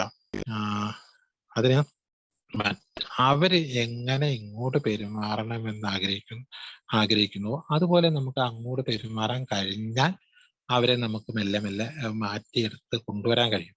അതല്ല എങ്കിൽ എൻ്റെ ഒരു ഇഷ്ടത്തിനനുസരിച്ച് മറ്റൊരു മാറണമെന്ന് വിചാരിച്ചാൽ ചിലപ്പോൾ അത് നടന്നു കൊള്ളണമെന്നില്ല. അതാണ് പരസ്പരം പൊരുത്തപ്പെടുക എന്ന് പറയുന്നത്. അതുപോലെ പരസ്പരം അഭിമാനിക്കുക എന്ന് പറയുന്ന സംഗതി. അഭിമാനിക്കുക എന്ന് പറയുന്നത് ശരിക്കും നമ്മൾക്ക് കിട്ടിയിട്ടുള്ള ജീവിത പങ്കാളി നമുക്ക് കിട്ടാവുന്നതിലെ ഏറ്റവും മികച്ച ഒരു ജീവിത പങ്കാളിയാണ് എന്ന് ഞാൻ ചിന്തിക്കുകയും അത് പങ്കാളിയോട് പറയുകയും ചെയ്യലാണ്. എൻ്റെ ഒരു അഭിമാനമാണ് നിന്നെ എനിക്ക് കിട്ടിയത്, അല്ലെങ്കിൽ നീ എൻ്റെ കൂടെ വന്നത് എൻ്റെ ഒരു അഭിമാനമാണ് എന്ന് നമുക്ക് എപ്പോൾ പറയാൻ തോന്നുന്നുവോ അന്നാണ് ശരിക്കും പറഞ്ഞാല് ആ ബന്ധത്തിന് വലിയ ഊഷ്മളത ഉണ്ടാവുക. അങ്ങനെ അവരെന്ത് അതേ സമയം നമ്മൾ ചിലപ്പോ ഈ കല്യാണം കഴിച്ചുകൊണ്ട് വന്നതിന് ശേഷം നമ്മൾ പറയും, വേറെ ചില ആൾക്കാരെ ചൂണ്ടിക്കാണിച്ചിട്ട് പറയും അവരെന്ത് ഭാഗ്യവാന്മാരാണ്, അവർക്കൊക്കെ നല്ല ഭാര്യമാരെ കിട്ടി, എൻ്റെ ഭാര്യ മാത്രം മോശമായി പോയി എന്ന് ചിന്തിക്കുന്ന ആൾക്കാരാണ്. അങ്ങനെ അല്ലാതെ സമയം കിട്ടുമ്പോഴൊക്കെ ഈ ഭാര്യമാര് ചെയ്തിട്ടുള്ള കാര്യങ്ങളിൽ അഭിനന്ദിക്കുകയും പ്രശംസിക്കുകയും ഒക്കെ ചെയ്യാൻ നമുക്ക് സമയം കണ്ടെത്തിയാൽ ആ ബന്ധം ഊഷ്മളമായിരിക്കും. എന്തൊക്കെയാണെങ്കിലും ഈ ബന്ധം നന്നാക്കി കൊണ്ടുപോയി കഴിയുമ്പോൾ കിട്ടുന്നത് നമ്മളുടെ സന്തോഷമാണ്. അവരെ നന്നായി പോകും എന്നുള്ള ഒരു അഹങ്കാരം കൊണ്ടാണ് ചിലപ്പോൾ നമ്മൾ അങ്ങനെ പെരുമാറാത്ത. പക്ഷെ അവരെ സന്തോഷിച്ചാൽ അതിന്റെ ഒരു ഗുണം നമുക്കാണ് കിട്ടുന്നതെന്ന് ചിലപ്പോൾ നമ്മൾ അറിയാതെ പോകുന്നത്. അപ്പൊ അതാണ് പരസ്പരം അഭിമാനിക്കുക. എനിക്ക് നല്ലതാണ് കിട്ടിയത്, ഞാൻ ഏതൊരു കഷ്ടകാലം പിടിച്ച സമയത്താണ് നിന്നെ കാണാൻ വന്നത്, എനിക്ക് പറ്റിയ മണ്ടത്തരായി പോയി എന്നൊക്കെ പറഞ്ഞിട്ടാണ് ചിലപ്പോൾ ചില ആൾക്കാര് അവരോട് ഭാര്യമാരോട് പെരുമാറും. അങ്ങനത്തെ ഒരൊറ്റ ഡയലോഗ് മതി, അത് ജീവിതാന്ത്യം വരെ നിലനിൽക്കുന്ന ഡയലോഗാണ്. എനിക്കൊരു അബദ്ധം പറ്റിപ്പോയതാണ്, വേറെ എത്ര എണ്ണത്തിനെ ഞാൻ കണ്ടിരുന്നു, എന്നിട്ട് അവസാനം നിന്റെ അടുത്ത് ആണല്ലോ വന്ന് പെട്ടത്, ഞാൻ പെട്ടുപോയി, എന്ത് ചെയ്യാനാണ് എന്ന് ഒക്കെ പറഞ്ഞിട്ടുള്ള സമയം ഉണ്ടാവും. അങ്ങനെയുള്ള ഡയലോഗുകളൊക്കെ അത് 20 ഡയലോഗാണ്. അപ്പൊ അത് പറഞ്ഞു പോയിട്ടുണ്ടെങ്കിൽ അതിനൊന്ന് മാറ്റി പറയാൻ, ആ മദ്യപാന സമയത്ത് പറഞ്ഞതാണ് എന്ന് പറഞ്ഞ് മാറ്റി പറയാനൊക്കെ നമ്മൾ ശ്രമിക്കുകയാണെങ്കിൽ നമുക്ക് ഇനിയുള്ള കാലം മുന്നോട്ട് പോകാൻ കഴിയും. അതേപോലെ ഞാൻ മുമ്പൊരിക്കൽ പറഞ്ഞിട്ടുണ്ട്, ഈ പറയാതെ അറിയുക എന്ന ഒരു കഴിവും കൂടെ നമുക്ക് നേടേണ്ടതുണ്ട്. പറയാതെ അറിയുക എന്ന് പറഞ്ഞാല് അവരുടെ പങ്കാളിയുടെ പല ആവശ്യങ്ങളുണ്ട്. ഇപ്പോ ഒരു ഉദാഹരണത്തിന് ഭക്ഷണം കഴിക്കുന്ന സമയത്ത് അടുത്ത് ഇരിക്കുന്നതാണ് പങ്കാളിക്ക് ഇഷ്ടം എങ്കിൽ അത് പങ്കാളി പറയാതെ തന്നെ നമ്മൾ അടുത്തിരിക്കുന്നു എന്ന് കരുതുക, അവർക്ക് ഭയങ്കരമായിട്ട് ഇതാവും. നിങ്ങൾ ഇവിടെ വന്നിരിക്കുക, അല്ലെങ്കിൽ നീ ഇവിടെ വന്നിരിക്കുക എന്ന് പറയാതെ ഞാൻ ഇരിക്കണം, പങ്കാളി ഇവിടെ വന്നിരിക്കണം എന്ന് നമ്മൾ ആഗ്രഹിക്കുന്നു ഉണ്ട്, പക്ഷെ ഞാൻ പറയുന്നില്ല, പക്ഷെ അത് അങ്ങനെ വന്ന് ഇരിക്കുകയാണെന്ന് കരുതുക. അങ്ങനെ ആണെങ്കിൽ അത് ഭയങ്കരമായ സന്തോഷം ഉണ്ട്. അപ്പോൾ എനിക്കൊരു സ്വന്തമായി ഷർട്ട് വാങ്ങാനുള്ള കപ്പാസിറ്റി ഒക്കെ ഉണ്ട്. അപ്പൊ ഞാൻ ആഗ്രഹിക്കുന്നുണ്ട് ഒരു ഷർട്ട് ഭാര്യ വാങ്ങി തന്നാൽ എന്ന് ആഗ്രഹിക്കുന്നു, അല്ലെങ്കിൽ ഭാര്യ എങ്ങനെ ആഗ്രഹിക്കുന്നു ഒരു സാരി വാങ്ങി തന്നിരുന്നെങ്കിൽ. അപ്പൊ ആഗ്രഹിക്കുന്നുണ്ടെങ്കിൽ അങ്ങനെ ആഗ്രഹിക്കുന്ന കാര്യം നമ്മൾ പറയാതെ തന്നെ ഏതെങ്കിലും സന്ദർഭങ്ങളിൽ അവരുടെ ഇഷ്ടം എന്താണ് എന്ന് മനസ്സിലാക്കി ആ ഇഷ്ടം പറയാതെ തന്നെ നമുക്ക് ചെയ്യാൻ കഴിയുകയാണ് എങ്കിൽ അത് ഏറ്റവും നല്ല സ്നേഹത്തിന്റെ ഒരു ദൃഷ്ടാന്തമായിട്ട് നമുക്ക് കാണാം. ഇപ്പോൾ ചിലപ്പോൾ യാത്ര പോകുന്ന സമയത്ത് ഭാര്യ എങ്ങോട്ട് പോകുന്നു, അല്ലെങ്കിൽ ഭർത്താവ് എങ്ങോട്ട് പോകുന്നു, അങ്ങനെ പോകുന്ന സമയത്ത് ചിലപ്പോൾ ചിലർ ക്വസ്റ്റ്യൻ ചെയ്തല്ലേ, എങ്ങോട്ടാ പോണേ, എന്തിനാ പോണേ, ആരാ കൂട്ടല്ലേ. അപ്പൊ അത് ഇഷ്ടമുണ്ട് എങ്കിൽ അത് ചോദിക്കാം, ഇഷ്ടമില്ല എങ്കിൽ അത് ചോദിക്കരുത്. അതേപോലെ തന്നെ യാത്ര കഴിഞ്ഞ് തിരിച്ചു വന്നു കഴിഞ്ഞു കഴിഞ്ഞാൽ കുറെ കാര്യം പറയാനുണ്ടാവും. അപ്പൊ തിരിച്ചു വന്നു കഴിഞ്ഞു കഴിഞ്ഞാൽ പറയാനാണ് ഇഷ്ടമുള്ള ആളാണെങ്കിൽ അത് തീർച്ചയായിട്ടും അത് ചോദിക്കുകയും പറയുകയും ചോദിക്കണം. ഇഷ്ടമില്ലാത്ത ആളാണെങ്കിൽ ചോദിക്കുകയും ചെയ്യരുത്. അപ്പൊ അത് ആണ് പറയാതെ അറിയുക എന്ന് പറയുന്ന ഒരു കഴിവിലേക്ക് നമുക്ക് ബന്ധം വളരുമ്പോഴാണ് ശരിക്കും ഈ സ്നേഹം ഉണ്ട് എന്ന് തോന്നുക. പോയി വന്നതിന് ശേഷം, യാത്ര കഴിഞ്ഞ് പോയി വന്നതിന് ശേഷം ഞാനാണ് വന്നതെങ്കിൽ എനിക്ക് ആഗ്രഹമുണ്ട് വീട്ടിൽ വന്നിട്ട് എല്ലാം അങ്ങനെ പറയണം. അത് പറയാൻ ഞാൻ തുടങ്ങുന്നു, പക്ഷെ അത് കേൾക്കാൻ പോലും മനസ്സില്ലാതെ അങ്ങോട്ട് തിരിഞ്ഞു പോയി കഴിയുമ്പോൾ നമുക്ക് വല്ലാത്തൊരു വിഷമം വരും. എന്നോട് ഒന്നും ചോദിച്ചില്ല എന്നുള്ളൊരു സങ്കടവും വരും. എന്നാലോ ചിലപ്പോൾ എനിക്ക് ഇതൊന്നും പറയാൻ താല്പര്യമില്ല എങ്കിൽ വീട്ടിൽ കയറി വരുമ്പോൾ ഇങ്ങനെ ഓരോരോ ചോദ്യങ്ങൾ ഇങ്ങനെ ചോദിക്കുകയാണെന്ന് കരുതുക, അന്നേരവും എനിക്ക് സങ്കടം വരും. അപ്പൊ ഇത് അറിയണം, അയാൾക്ക് എന്താണ് താല്പര്യമുള്ളത് എന്ന് അറിഞ്ഞുകൊണ്ട് ചെയ്യണം.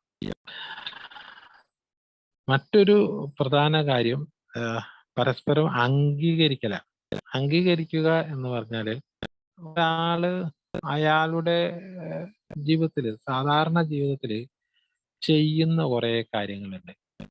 സാധാരണ എല്ലാ ദിവസവും ചെയ്യുന്നതാണ്.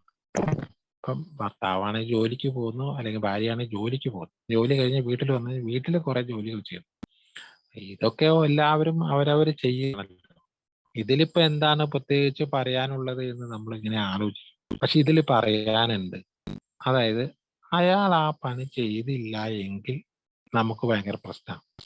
ഇപ്പൊ പാചകം ചെയ്യുന്ന ഭാര്യയാണ് എങ്കിൽ ഭാര്യ ഒരു ദിവസം പാചകം ചെയ്തില്ല എന്ന് കരുതിയോ, അപ്പോൾ നമ്മൾ പ്രോബ്ലത്തിലാവുമല്ലോ. അപ്പൊ പാചകം ചെയ്യുന്നത് കൊണ്ടാണല്ലോ നമുക്ക് പ്രോബ്ലം ഇല്ലാത്തത്.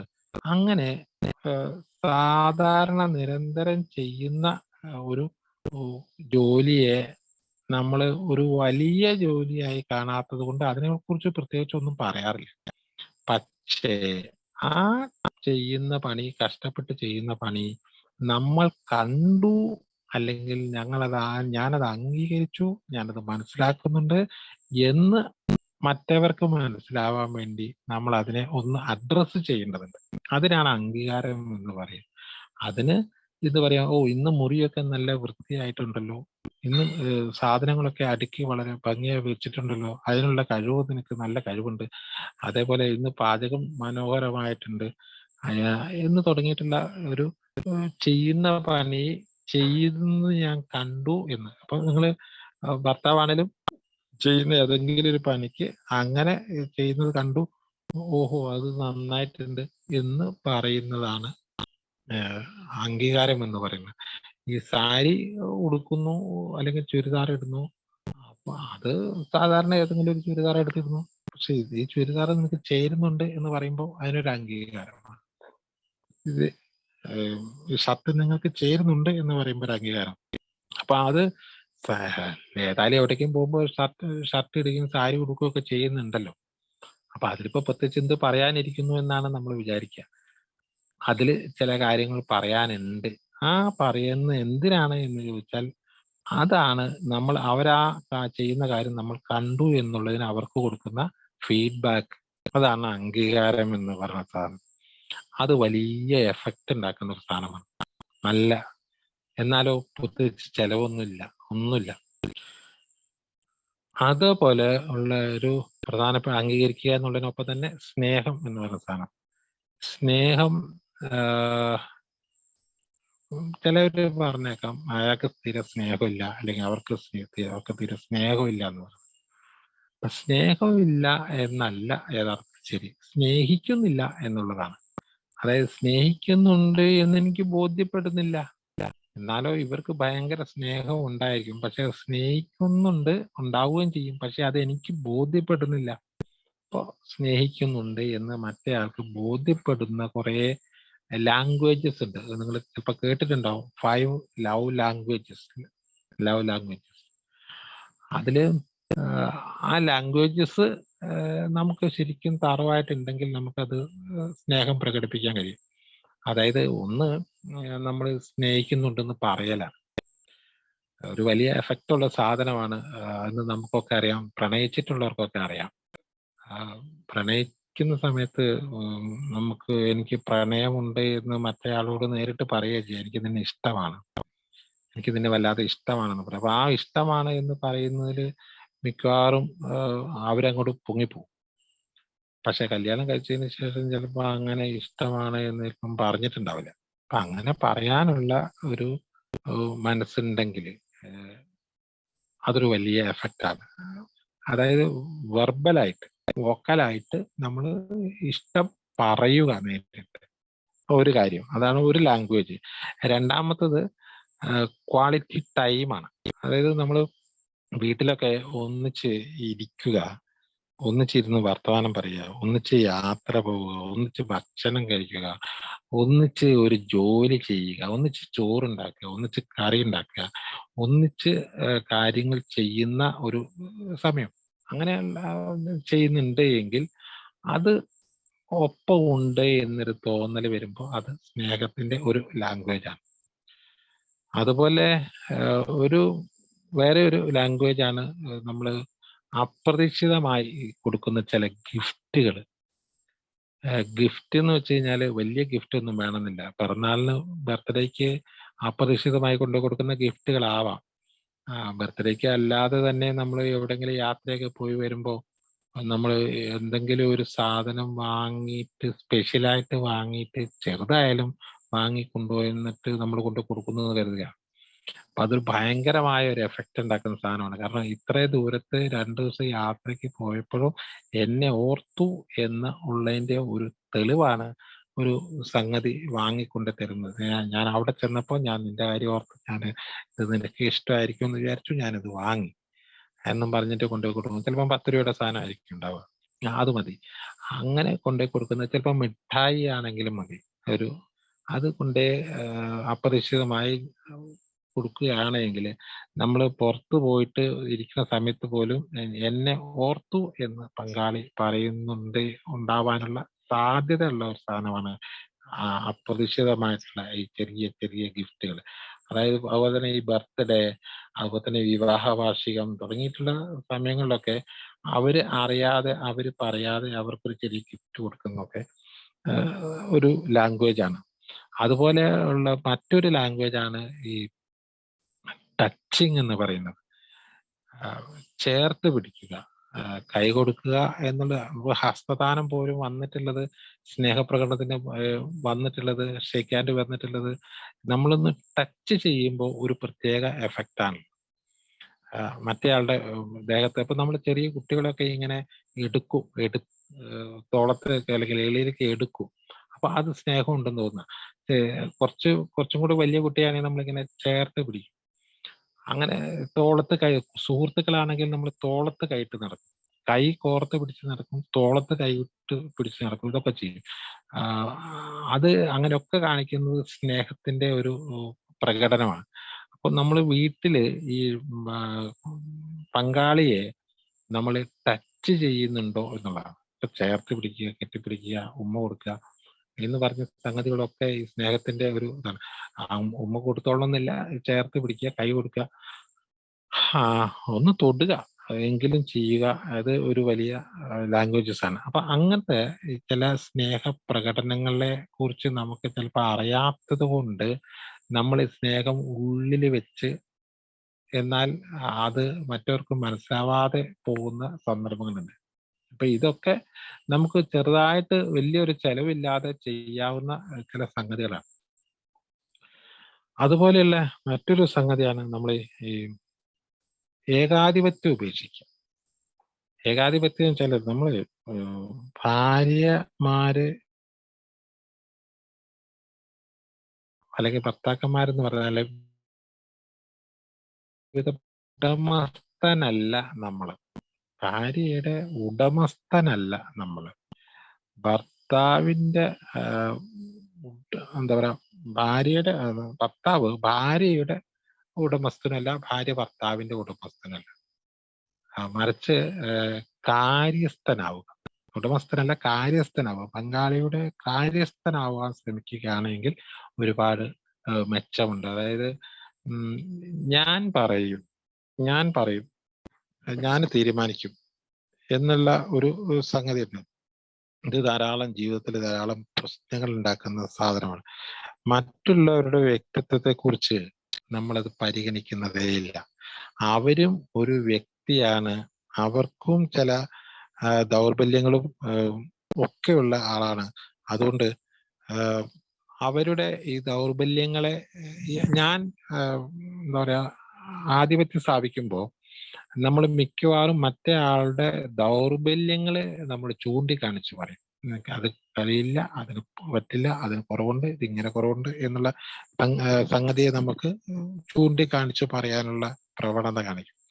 അങ്ങനെ പറയുന്ന സമയത്ത് ആ ബന്ധത്തിൽ വല്ലാത്ത വിള്ളലുണ്ടാവാൻ സാധ്യതയുണ്ട്. അതായത് ഞാൻ മുന്നിലാണ് നിൽക്കുന്നത്, എല്ലാത്തിലും മുന്നിലാണ്. മറ്റവര് മോശമാണ് എന്ന് തെളിയിക്കാൻ അവരുടെ കുറെ ദൗർബല്യങ്ങളെ നമ്മൾ മുന്നിട്ട് പറയേണ്ടി വരും. അപ്പോ ചില ആൾക്കാര് ഇങ്ങനെ പറയുന്നതിലൂടെ സന്തോഷം കണ്ടെത്തുന്നുണ്ട്. പക്ഷെ അങ്ങനെ സന്തോഷം കണ്ടെത്തുന്ന സമയത്ത് ആ ബന്ധമാണ് വഷളായി പോകുന്നത്. അവിടെ നമുക്ക് അങ്ങനെ ചെയ്യാൻ കഴിയും. അതുപോലെ തന്നെ ഈ അഹങ്കാരം, നമുക്ക് മറ്റെവിടെയെങ്കിലും ഒക്കെ അഹങ്കാരം കാണിക്കും. നമ്മൾ ചിലപ്പോൾ വലിയ വലിയ ഉദ്യോഗസ്ഥനായിരിക്കാം, ഭാര്യയ്ക്ക് ഒരു ഉദ്യോഗം ഉണ്ടാവില്ല. ഭാര്യ വീട്ടമ്മയായിരിക്കാം, നമ്മൾ വലിയൊരു ഉദ്യോഗസ്ഥൻ, ഇപ്പൊ ഒരു കലക്ടർ ആണെന്ന് കരുതുക. അയാള് വീട്ടിൽ വന്നിട്ട് അയാൾ കളക്ടർ അഹങ്കാരം കാണിച്ചുകൊണ്ട് നടക്കാൻ പാടില്ല. ജീവിത പങ്കാളിയുടെ അടുത്ത് അഹങ്കാരം ഉണ്ടാവാൻ പാടില്ല എന്നാണ് പറയുന്നത്. അങ്ങനെ കാണിക്കുന്നോണ്ട് കുഴപ്പമില്ല. പക്ഷെ നമ്മൾ ആ റിലേഷൻഷിപ്പ് നന്നായി കൊണ്ടുപോകണമെന്നുണ്ടെങ്കിൽ അഹങ്കാരമില്ലാത്ത നമ്മൾ ഏത് നല്ല പൊസിഷനാണെങ്കിലും പങ്കാളിയുടെ അടുത്ത് നമ്മൾ ഭാര്യയും ഭർത്താവും എന്നുള്ള ഒരൊറ്റ ഡെസിഗ്നേഷനേ ഉണ്ടാവുള്ളൂ. അതുകൊണ്ട് അവിടെ ഞാൻ പറയും, നീ കേട്ടാ മതി, ഞാൻ തീരുമാനിക്കും, ഞാൻ വലിയവൻ എന്നുള്ള ഒരു ചിന്തയിൽ കൂടെയാണ് പോകുന്നതെങ്കിൽ പ്രോബ്ലംസ് ഉണ്ടാവും. അവിടെ ഉണ്ടാവേണ്ട ചിന്ത നമ്മൾ എന്നൊരു ചിന്തയാണ്. വി, അയ്യോ യു മാറി വി എന്നുള്ള ഒരു ചിന്ത ഉണ്ടാവേണ്ട അതാണ്. അവിടെ ഏറ്റവും കൂടുതൽ പ്രശ്നം ഉണ്ടാവുന്ന ഒരു മേഖലയാണ് ഇത്. പ്രത്യേകിച്ച് ഉദ്യോഗ സംബന്ധമായിട്ടുള്ള പ്രശ്നങ്ങൾ. കാരണം രണ്ടുപേരും ഒരേ ലെവലിലുള്ള ഉദ്യോഗം അല്ല എങ്കിൽ, എന്റെ ഉദ്യോഗമാണ് മികച്ചതെന്നും നിന്റെ ഉദ്യോഗവും നിന്റെ പരിപാടി ഇപ്പൊ വളരെ മോശമാണെന്നും ചിലപ്പോ പറയാൻ സാധ്യതയുണ്ട്. ഇപ്പൊ ഒരു ഉദാഹരണത്തിന് ഒരാൾ ഹൈസ്കൂൾ ടീച്ചറാണ്, ഇപ്പൊ എനിക്ക് മാഷ്മാരായതുകൊണ്ട് അങ്ങനെ അറിയുള്ളൂ. ഒരു ഹൈസ്കൂൾ ടീച്ചറാണ്, ഭർത്താവ് ഭാര്യ പ്രൈമറി സ്കൂൾ ടീച്ചറാണ് എന്ന് കരുതുക.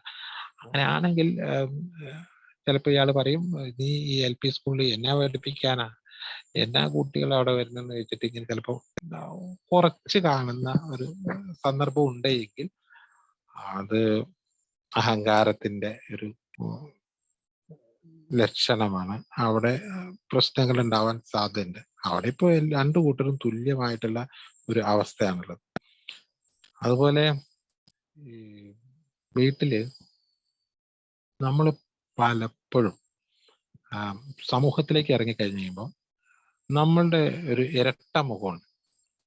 ഇരട്ട മുഖം എന്ന് വെച്ചാൽ നമ്മുടെ ഉള്ളിലുള്ളൊരു പ്രയാസവും വിഷമവും ദുഃഖവും ഒക്കെ ഉണ്ടാവും. പക്ഷെ നമ്മൾ ഓഫീസിൽ ചെല്ലുമ്പോഴോ നമ്മളൊരു അങ്ങാടി ചെല്ലുമ്പോഴോ ഇതൊന്നും ആരെയും കാണിക്കില്ല. അവിടെയൊക്കെ നമ്മളൊരു ചിരിച്ച മുഖമായിട്ട് നമ്മൾ വേറെ ഒരു രീതിയിലാണ് അവിടെ പെരുമാറുക. എന്നാൽ നമ്മൾ യഥാർത്ഥ നമ്മൾ അതല്ല. അതേപോലെ നമ്മൾ വീട്ടിൽ പെരുമാറുന്നത് അത്ര നല്ലതല്ല. കാരണം ഒരു ഇരട്ട മുഖം, അതായത് മുഖം മൂടി വെച്ചുകൊണ്ടുള്ള ഒരു പെരുമാറ്റം അല്ല യഥാർത്ഥത്തിൽ വീട്ടിൽ വേണ്ടത്. പച്ചയായ യാഥാർത്ഥ്യം എന്താണ് എന്ന് നമ്മളൊരു യഥാർത്ഥത്തിലുള്ള നമ്മളെ കുറിച്ച് വീട്ടുകാർക്ക്, നമ്മുടെ പങ്കാളിക്ക് അറിയുന്ന തരത്തിലാണ് നമ്മൾ പെരുമാറുന്നത് എങ്കിൽ അതായിരിക്കും കുറേം കൂടി നല്ല പെരുമാറ്റം എന്ന് പറയുന്നത്. ഒരു കളിക്കൂട്ടുകാരെ പോലെ. കൂട്ടുകാരെന്താണ് സാധാരണ ചെയ്യുക, അതുപോലെ കുട്ടികളായിരിക്കുന്ന സമയത്ത് അവർക്ക് അടിക്കുകയും ഇടിക്കുകയും വഴക്ക് കൂടുകയും ഒക്കെ ചെയ്യും. എന്നാൽ സൗഹൃദം വിടാതെ ഒക്കെ ചെയ്യുന്ന ആൾക്കാരാണ്. അപ്പൊ ആ തരത്തില് നമുക്ക് ബന്ധങ്ങളെ വളർത്തിക്കൊണ്ടുവരാൻ കഴിയുകയാണെങ്കിൽ നമുക്ക് വളരെ മെച്ചപ്പെട്ട സംഗതിയായിരിക്കും. അതുപോലെ ഇപ്പൊ ഞാൻ മുമ്പ് എടുത്തിരുന്നു ആശയവിനിമയ ശേഷി എന്നുള്ളതിലേക്ക് പരസ്പരം സംസാരിക്കുക, നമ്മൾ തുറന്നു പറയുക, അതുപോലെ തന്നെ മറ്റേ ആള് പറയുന്നത് കേൾക്കാൻ നിൽക്കുക, അത് നല്ലപോലെ ശ്രദ്ധിക്കുക. എന്നിട്ട് ശ്രദ്ധിക്കുന്നുണ്ടോ എന്ന് മറ്റേ ആൾക്ക് മനസ്സിലാവുന്ന തരത്തിൽ അത് കേൾക്കുക. അങ്ങനെ കേൾക്കുകയാണ് എങ്കിൽ കുറേയും കൂടി നല്ല റിലേഷൻഷിപ്പ് ഉണ്ടാക്കിയെടുക്കാൻ കഴിയും. പിന്നെ ഉള്ള ഒരു പ്രധാന കാര്യം, പങ്കാളിയെ കുറിച്ച്, നമ്മുടെ ജീവിത പങ്കാളിയെ കൂട്ടി നമ്മൾ വേറെ വഴിക്ക് പോവുകയാണെങ്കിൽ അവിടെയൊക്കെ ചെല്ലുന്ന സമയത്ത് നമ്മളൊരു ഫ്രണ്ട്സോ ഒക്കെ ആയിരിക്കാം, നമ്മുടെ ഫ്രണ്ട്സ് ആണെങ്കിൽ അവരുടെ അടുത്ത് ചെല്ലുന്ന സമയത്ത് നമ്മൾ ചിലപ്പോൾ ഒന്ന് ഡോമിനേറ്റ് ചെയ്യാൻ വേണ്ടിയിട്ട് ചിലപ്പോൾ നമ്മൾ ഭാര്യേന്റെ ചില ചെറിയ കുറവുകൾ അങ്ങോട്ട് പറയും. ഓ അവളെ ഒന്നും കൊള്ളിയല്ല, അവള് ഒരു സാധനം ചെയ്യല, അവളെ നേരത്തെ എഴുന്നേൽക്ക പോലില്ല, അല്ലെങ്കിൽ ചെയ്താൽ ശരിയാവില്ല, തുണി തയ്ക്കാനൊന്നും അവൾക്കറിയില്ല എന്ന ചില പരാമർശങ്ങൾ തമാശയ്ക്ക് വേണ്ടിയാണെങ്കിലും ചിലപ്പോൾ നമ്മളുടെ ഫ്രണ്ട്സിന്റെ അടുത്തൊക്കെ ചിലപ്പോൾ പറയും. അത് അവളുടെ ഫ്രണ്ട്സിന്റെ അടുത്താണെന്ന് പറയുകയാണെങ്കിൽ അത് വലിയ പ്രോബ്ലം ഉണ്ടാക്കുന്ന സാധനമാണ്. അപ്പൊ അതുകൊണ്ട് ഒരു കാരണവശാലും ഈ പങ്കാളിയെ കുറിച്ച് മറ്റുള്ളവരുടെ അടുത്ത് മോശം പറയാൻ പാടില്ല. അപ്പൊ നമ്മുടെ വീട്ടിലൊരു വിരുന്നുകാർ വന്ന ശേഷം നമ്മൾ അടുത്ത ഫ്രണ്ട്സ് ആരെങ്കിലും ആയിരിക്കും, അവര് വരുമ്പോ അവരുടെ അടുത്ത് നമുക്ക് ഒരു ആളാവാൻ വേണ്ടി ചിലപ്പോൾ നമുക്ക് അവളെങ്ങനെയാണ് ഇങ്ങനെയാണ് എന്ന് പറഞ്ഞ് ഭാര്യയെക്കുറിച്ച് മറ്റുള്ളവരടുത്ത് നമ്മൾ ഇങ്ങനെ ഒന്ന് താഴ്ത്തി പറയും. എന്നിട്ട് നമ്മൾ പരസ്പരം തമാശയാണ് എന്നുള്ളതിന്റെ പേരിൽ അത് ചിരിക്കുകയും ചെയ്യും. ഭയങ്കര ചിരിയെന്ന് ചിരിക്കും. അപ്പൊ നല്ലൊരു കോമഡി പറഞ്ഞതായിട്ടാണ് നമുക്ക് തോന്നുക. പക്ഷെ ആ കോമഡി മറ്റേയാളെ ഹെർട്ട് ചെയ്യുന്നുണ്ടോ ഇല്ലയോ എന്നുള്ളതൊന്നും നമ്മൾ ചിലപ്പം പരിശോധിക്കാറില്ല. ഒരുപക്ഷെ ഇവര് പോയി കഴിഞ്ഞതിന് ശേഷമായിരിക്കും നിങ്ങൾ എന്ത് പണിയാ കാണിച്ചത്, അവരുടെ മുമ്പിൽ വെച്ച് അങ്ങനെ പറഞ്ഞിങ്ങനെ അതിന് ഞാൻ എന്തെങ്കിലും ഒരു തമാശ പറഞ്ഞല്ലേ എന്ന് ചോദിച്ച് ചിലപ്പോൾ നമ്മളതിനെ തമാശയായിട്ടായിരിക്കും എടുത്തിട്ടുണ്ടാവുക. പക്ഷേ അത് മറ്റേ ആൾക്ക് വല്ലാതെ ഹെർട്ട് ചെയ്തിട്ടുണ്ടോ എന്നുള്ളത് നമ്മൾ പരിശോധിക്കുന്നില്ല. ഒരു കാരണവശാലും മറ്റുള്ളവരുടെ മുന്നില് മറ്റുള്ളവരുടെ അടുത്ത് നമ്മുടെ ജീവിത പങ്കാളിയെ കുറിച്ച് ഒരു കാരണവശാലും കുറച്ച് സംസാരിക്കരുത്. നേരിട്ട് അവളോട് പറഞ്ഞാൽ പോലും, നിനക്ക് എങ്ങനെ കുഴപ്പമുണ്ടെന്ന് പറഞ്ഞാൽ പോലും മറ്റേ ആളുടെ അടുത്ത് ഇവരെ കുറിച്ച് നന്നാക്കിയാണ് പറയേണ്ടത്. അങ്ങനെ നന്നാക്കി പറയുന്ന ആളാണെങ്കിൽ തീർച്ചയായിട്ടും ആ ഒരു ബന്ധത്തിന് ഭയങ്കര ഊഷ്മളത ഉണ്ടാവും. അല്ലെങ്കിൽ അത് എത്ര നല്ല ബന്ധമാണെങ്കിലും പൊളിഞ്ഞു പോകാനുള്ള സാധ്യത ഈ ഒരൊറ്റ കാരണം കൊണ്ടുണ്ട്. അതായത് നമ്മുടെ ഫ്രണ്ട്സ് വീട്ടിലേക്ക് വരണ്ട എന്ന് ഭാര്യ ആരോടെങ്കിലും പറയുന്നുണ്ട് എങ്കിൽ അതിന്റെ പിന്നിൽ ആലോചിച്ച് നോക്കുക. ആരെങ്കിലും വന്നാൽ അയാളോട് ഇവളുടെ കുറ്റം പറഞ്ഞു കൊടുക്കും എന്നുള്ളത് കൊണ്ടാണ് ചിലപ്പം വരണ്ടാന്ന് പറയണത്. അയാളെ ഇങ്ങോട്ട് വിളിച്ചോണ്ട് വരണ്ടായില്ല, മറ്റേയാളും ഇങ്ങോട്ട് വരണ്ട, അയാളും ഇങ്ങോട്ട് വരണ്ട എന്ന് ഒക്കെ പറയുന്നത്. അപ്പൊ അതേസമയം നേരെ തിരിച്ചാണ്, അപ്പൊ അയാൾ വന്നോട്ടെ എന്ന് പറയണമെങ്കിൽ ഇങ്ങനെ ഒരു കാര്യം ചെയ്യേണ്ടതുണ്ട്. നമ്മൾ നേരെ തിരിച്ചായിരിക്കും ചെയ്തിട്ടുണ്ടാവുക. അപ്പോ അതാണ് പറഞ്ഞത്, പങ്കാളിയെ കുറിച്ച് മറ്റുള്ളവരെ അടുത്ത് നമ്മൾ യാതൊരു കാരണവശാലും കുറച്ച് സംസാരിക്കരുത്. അതേപോലെ നമുക്ക് ബഹുമാനിക്കേണ്ട ഏറ്റവും പ്രധാനപ്പെട്ട ഒരു ടീമാണ് പങ്കാളിയുടെ വീട്ടുകാർ. അവരുടെ അച്ഛനുണ്ടാവും, അമ്മ ഉണ്ടാവും, സഹോദരൻ ഉണ്ടാവും, അനിയത്തിയൊക്കെ ഉണ്ടാവും. അവരെയൊക്കെ ചിലപ്പോൾ നമ്മൾ അറിഞ്ഞോ അറിയാതെയോ മെല്ലെ ഒന്ന് അവഹേളിച്ച് ചിലപ്പോൾ സംസാരിക്കാൻ സാധിക്കും. നിന്റെ അച്ഛനോ, അയാളോടൊന്നും പറഞ്ഞിട്ട് കാര്യമില്ല, നിന്റെ അമ്മ അങ്ങനത്തെ ഒരു സ്വഭാവമാണ്, നിന്റെ ആങ്ങള എങ്ങനെയാണ്, എന്റെ അനിയത്തി അതെങ്ങനെയാണ്, അവരെങ്ങനെയാണ്, ഇവരിങ്ങനെയാണ് എന്ന് സാധാരണ നമ്മൾ പറയുന്ന ഒരു തമാശക്കായിട്ടാണെങ്കിലും പറഞ്ഞു പോകുന്ന ഒരു ഡയലോഗാണ്. ചിലപ്പോ ഈ ഭാര്യ തമാശക്കായിട്ടാണെങ്കിലും ചിലപ്പം നമ്മളുടെ കൂടെ അത് പറയാൻ കൂടുകയാണെങ്കിൽ നമ്മളത് കുറച്ചും കൂടി കൂട്ടുകയും ചെയ്യും. പക്ഷെ ഒരു കാര്യം ഓർക്കുക, എൻ്റെ അച്ഛനെ കുറിച്ചും എൻ്റെ അമ്മയെ കുറിച്ചും എൻ്റെ സഹോദരന്മാരെ കുറിച്ചും ആരെങ്കിലും മോശം പറയുന്നത് സഹിക്കാനുള്ള ശക്തി നമുക്കില്ല. അപ്പൊ അതുകൊണ്ട് ഇനി ആര് പറഞ്ഞാലും ശരി നമുക്കത് സഹിക്കാനുള്ള ശക്തിയില്ല. അപ്പൊ അതുകൊണ്ട് അത് നമ്മൾ മനസ്സിലാക്കിയിട്ട് നമുക്ക് നമ്മുടെ ജീവിത പങ്കാളിയുടെ വീട്ടുകാരെ ബഹുമാനിക്കാൻ നോക്കുകയാണെങ്കിൽ അത് നമുക്ക് ഭാര്യയോട് കൊടുക്കുന്ന ഏറ്റവും നല്ല ബഹുമാനത്തിന് തുല്യമായിരിക്കും. അവരെ നമ്മൾ റെസ്പെക്ട് ചെയ്യും. അവരുടെ അവർക്ക് ഒരുപാട് കുറവുകളൊക്കെ ഉണ്ടാവാം. അവർ ചിലപ്പോൾ നമ്മള് ചിലപ്പോൾ മോശം ചെയ്തിട്ടുണ്ടാവാം. അതൊക്കെ ഉണ്ടെങ്കിൽ പോലും ഇവരാഗ്രഹിക്കുന്നത് അവരോടുള്ള ബഹുമാനമാണ് എങ്കിൽ ആ ബഹുമാനം നമ്മളും ബഹുമാനിക്കുകയാണ് എങ്കിൽ ഈ ബന്ധം വളരെ സ്ട്രോങ് ആയിട്ട് മുന്നോട്ട് കൊണ്ടുപോകാൻ കഴിയും. അതുപോലെ മറ്റൊന്നുള്ളത് ഈ പരസ്പരം വിശ്വാസം അർപ്പിക്കുക എന്നുള്ളതാണ്. ഇപ്പൊ ഒരാള് ഭർത്താവ് എങ്ങോട്ടും പോവുകയാണെങ്കിൽ എന്തിനാ പോയത്, എങ്ങനെയാ പോയത് എന്നുള്ള കാര്യം പറഞ്ഞിട്ടുണ്ടെങ്കിൽ അത് പറഞ്ഞ് വിശ്വസിക്കുക, അല്ലാണ്ട് വേറെ മാർഗമില്ല. അപ്പൊ ഭാര്യ എങ്ങോട്ടാണ് പോണത് അതല്ല എന്ന് ആ വിശ്വാസം പ്രമേയമാണ് കൊണ്ടുവരണമെങ്കിൽ അതോടുകൂടി ആ ലൈഫ് മോശമാവാൻ സാധ്യതയുണ്ട്. കാരണം ഒരു അവിശ്വാസം വന്ന് പെട്ട് കഴിഞ്ഞാൽ, ഇപ്പൊ ഭാര്യയ്ക്ക് ആരെങ്കിലും ഫോൺ ചെയ്തിട്ടുണ്ട് അല്ലെങ്കിൽ ചാറ്റ് ചെയ്യുന്നുണ്ട് എന്നുള്ള ഒരു സംഗതി സംശയം വന്നു എന്ന് കരുതുക. അപ്പൊ ഒരു ചെറിയ സംശയമാണെങ്കിലും വന്നു കഴിഞ്ഞു കഴിഞ്ഞാൽ പിന്നെ നമ്മൾ ആ സംശയത്തിന്റെ മുകളിൽ വീണ്ടും സംശയം വന്ന് അതിന്റെ അന്വേഷണമൊക്കെ നടത്തുന്ന ഒരു അവസ്ഥയിലേക്ക് പോയി കഴിഞ്ഞു കഴിഞ്ഞാൽ ആ ബന്ധം വളരെ പെട്ടെന്ന് വഷളാവും. അപ്പോ നമ്മൾ പൂർണ്ണമായും അവരുടെ ഒരു പേഴ്സണാലിറ്റി ഉണ്ട്.